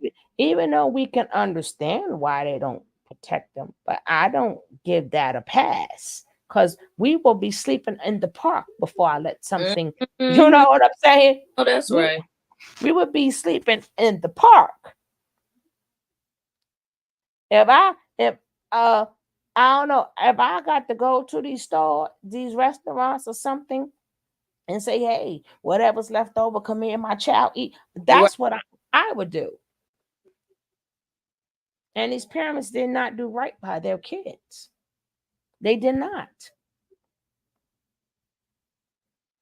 Even he didn't blame his mother nor father. He blamed the stepfather. Like, where's your dad? Exactly. Why couldn't you tell your dad? Why did your mother have to become a Mormon? But, you know, I could understand him. To free himself, he freed his mother. If you understand what I'm saying. Yes. Because if he would have had hatred for her, then that would still be hate in his heart, and he cannot heal. Nope. So he freed up the mother and the father. He said, step-pop left out. No, daddy left you first. Daddy left you first. Because it wouldn't be no stepfather if daddy was there. Mm-hmm. I wish they had a men's sexual abuse and trauma hotline. That could be created and referral service. Someone needs to see if there is funding. Yeah, it needs to be. It really needs to be. Right? Like I said, I get a chance to talk to, I don't talk to men though. I speak to the young kids. But that's like, if I could try to make it happen, we have to try to make it happen. What's up, sis? Oh my God, we had a phenomenal show on your show today. But I'm coming back with another show, so y'all hold tight. I'm coming back with another show, right? And we're going to talk about eggshells. We're going to talk about eggshells. And that's it. That's all I'm going to tell you. We love eggs. We're going to talk about some eggs. Next show going to be about eggs. Okay, guys? Now, come on back. Come on back. Because I want to make it 2 separate shows. And this show was not supposed to go that long. And I thank you so much for bringing your butt up here, sister. Of course. It's a pleasure. Thank you for having me. And I appreciate you. I appreciate you as well, Sugar. And we going to keep this up. Where my daggone goodbye song at, damn it? Oh, here it go. In the land of real, there's a love that's true. Sugar love is her name, spreading sweetness too.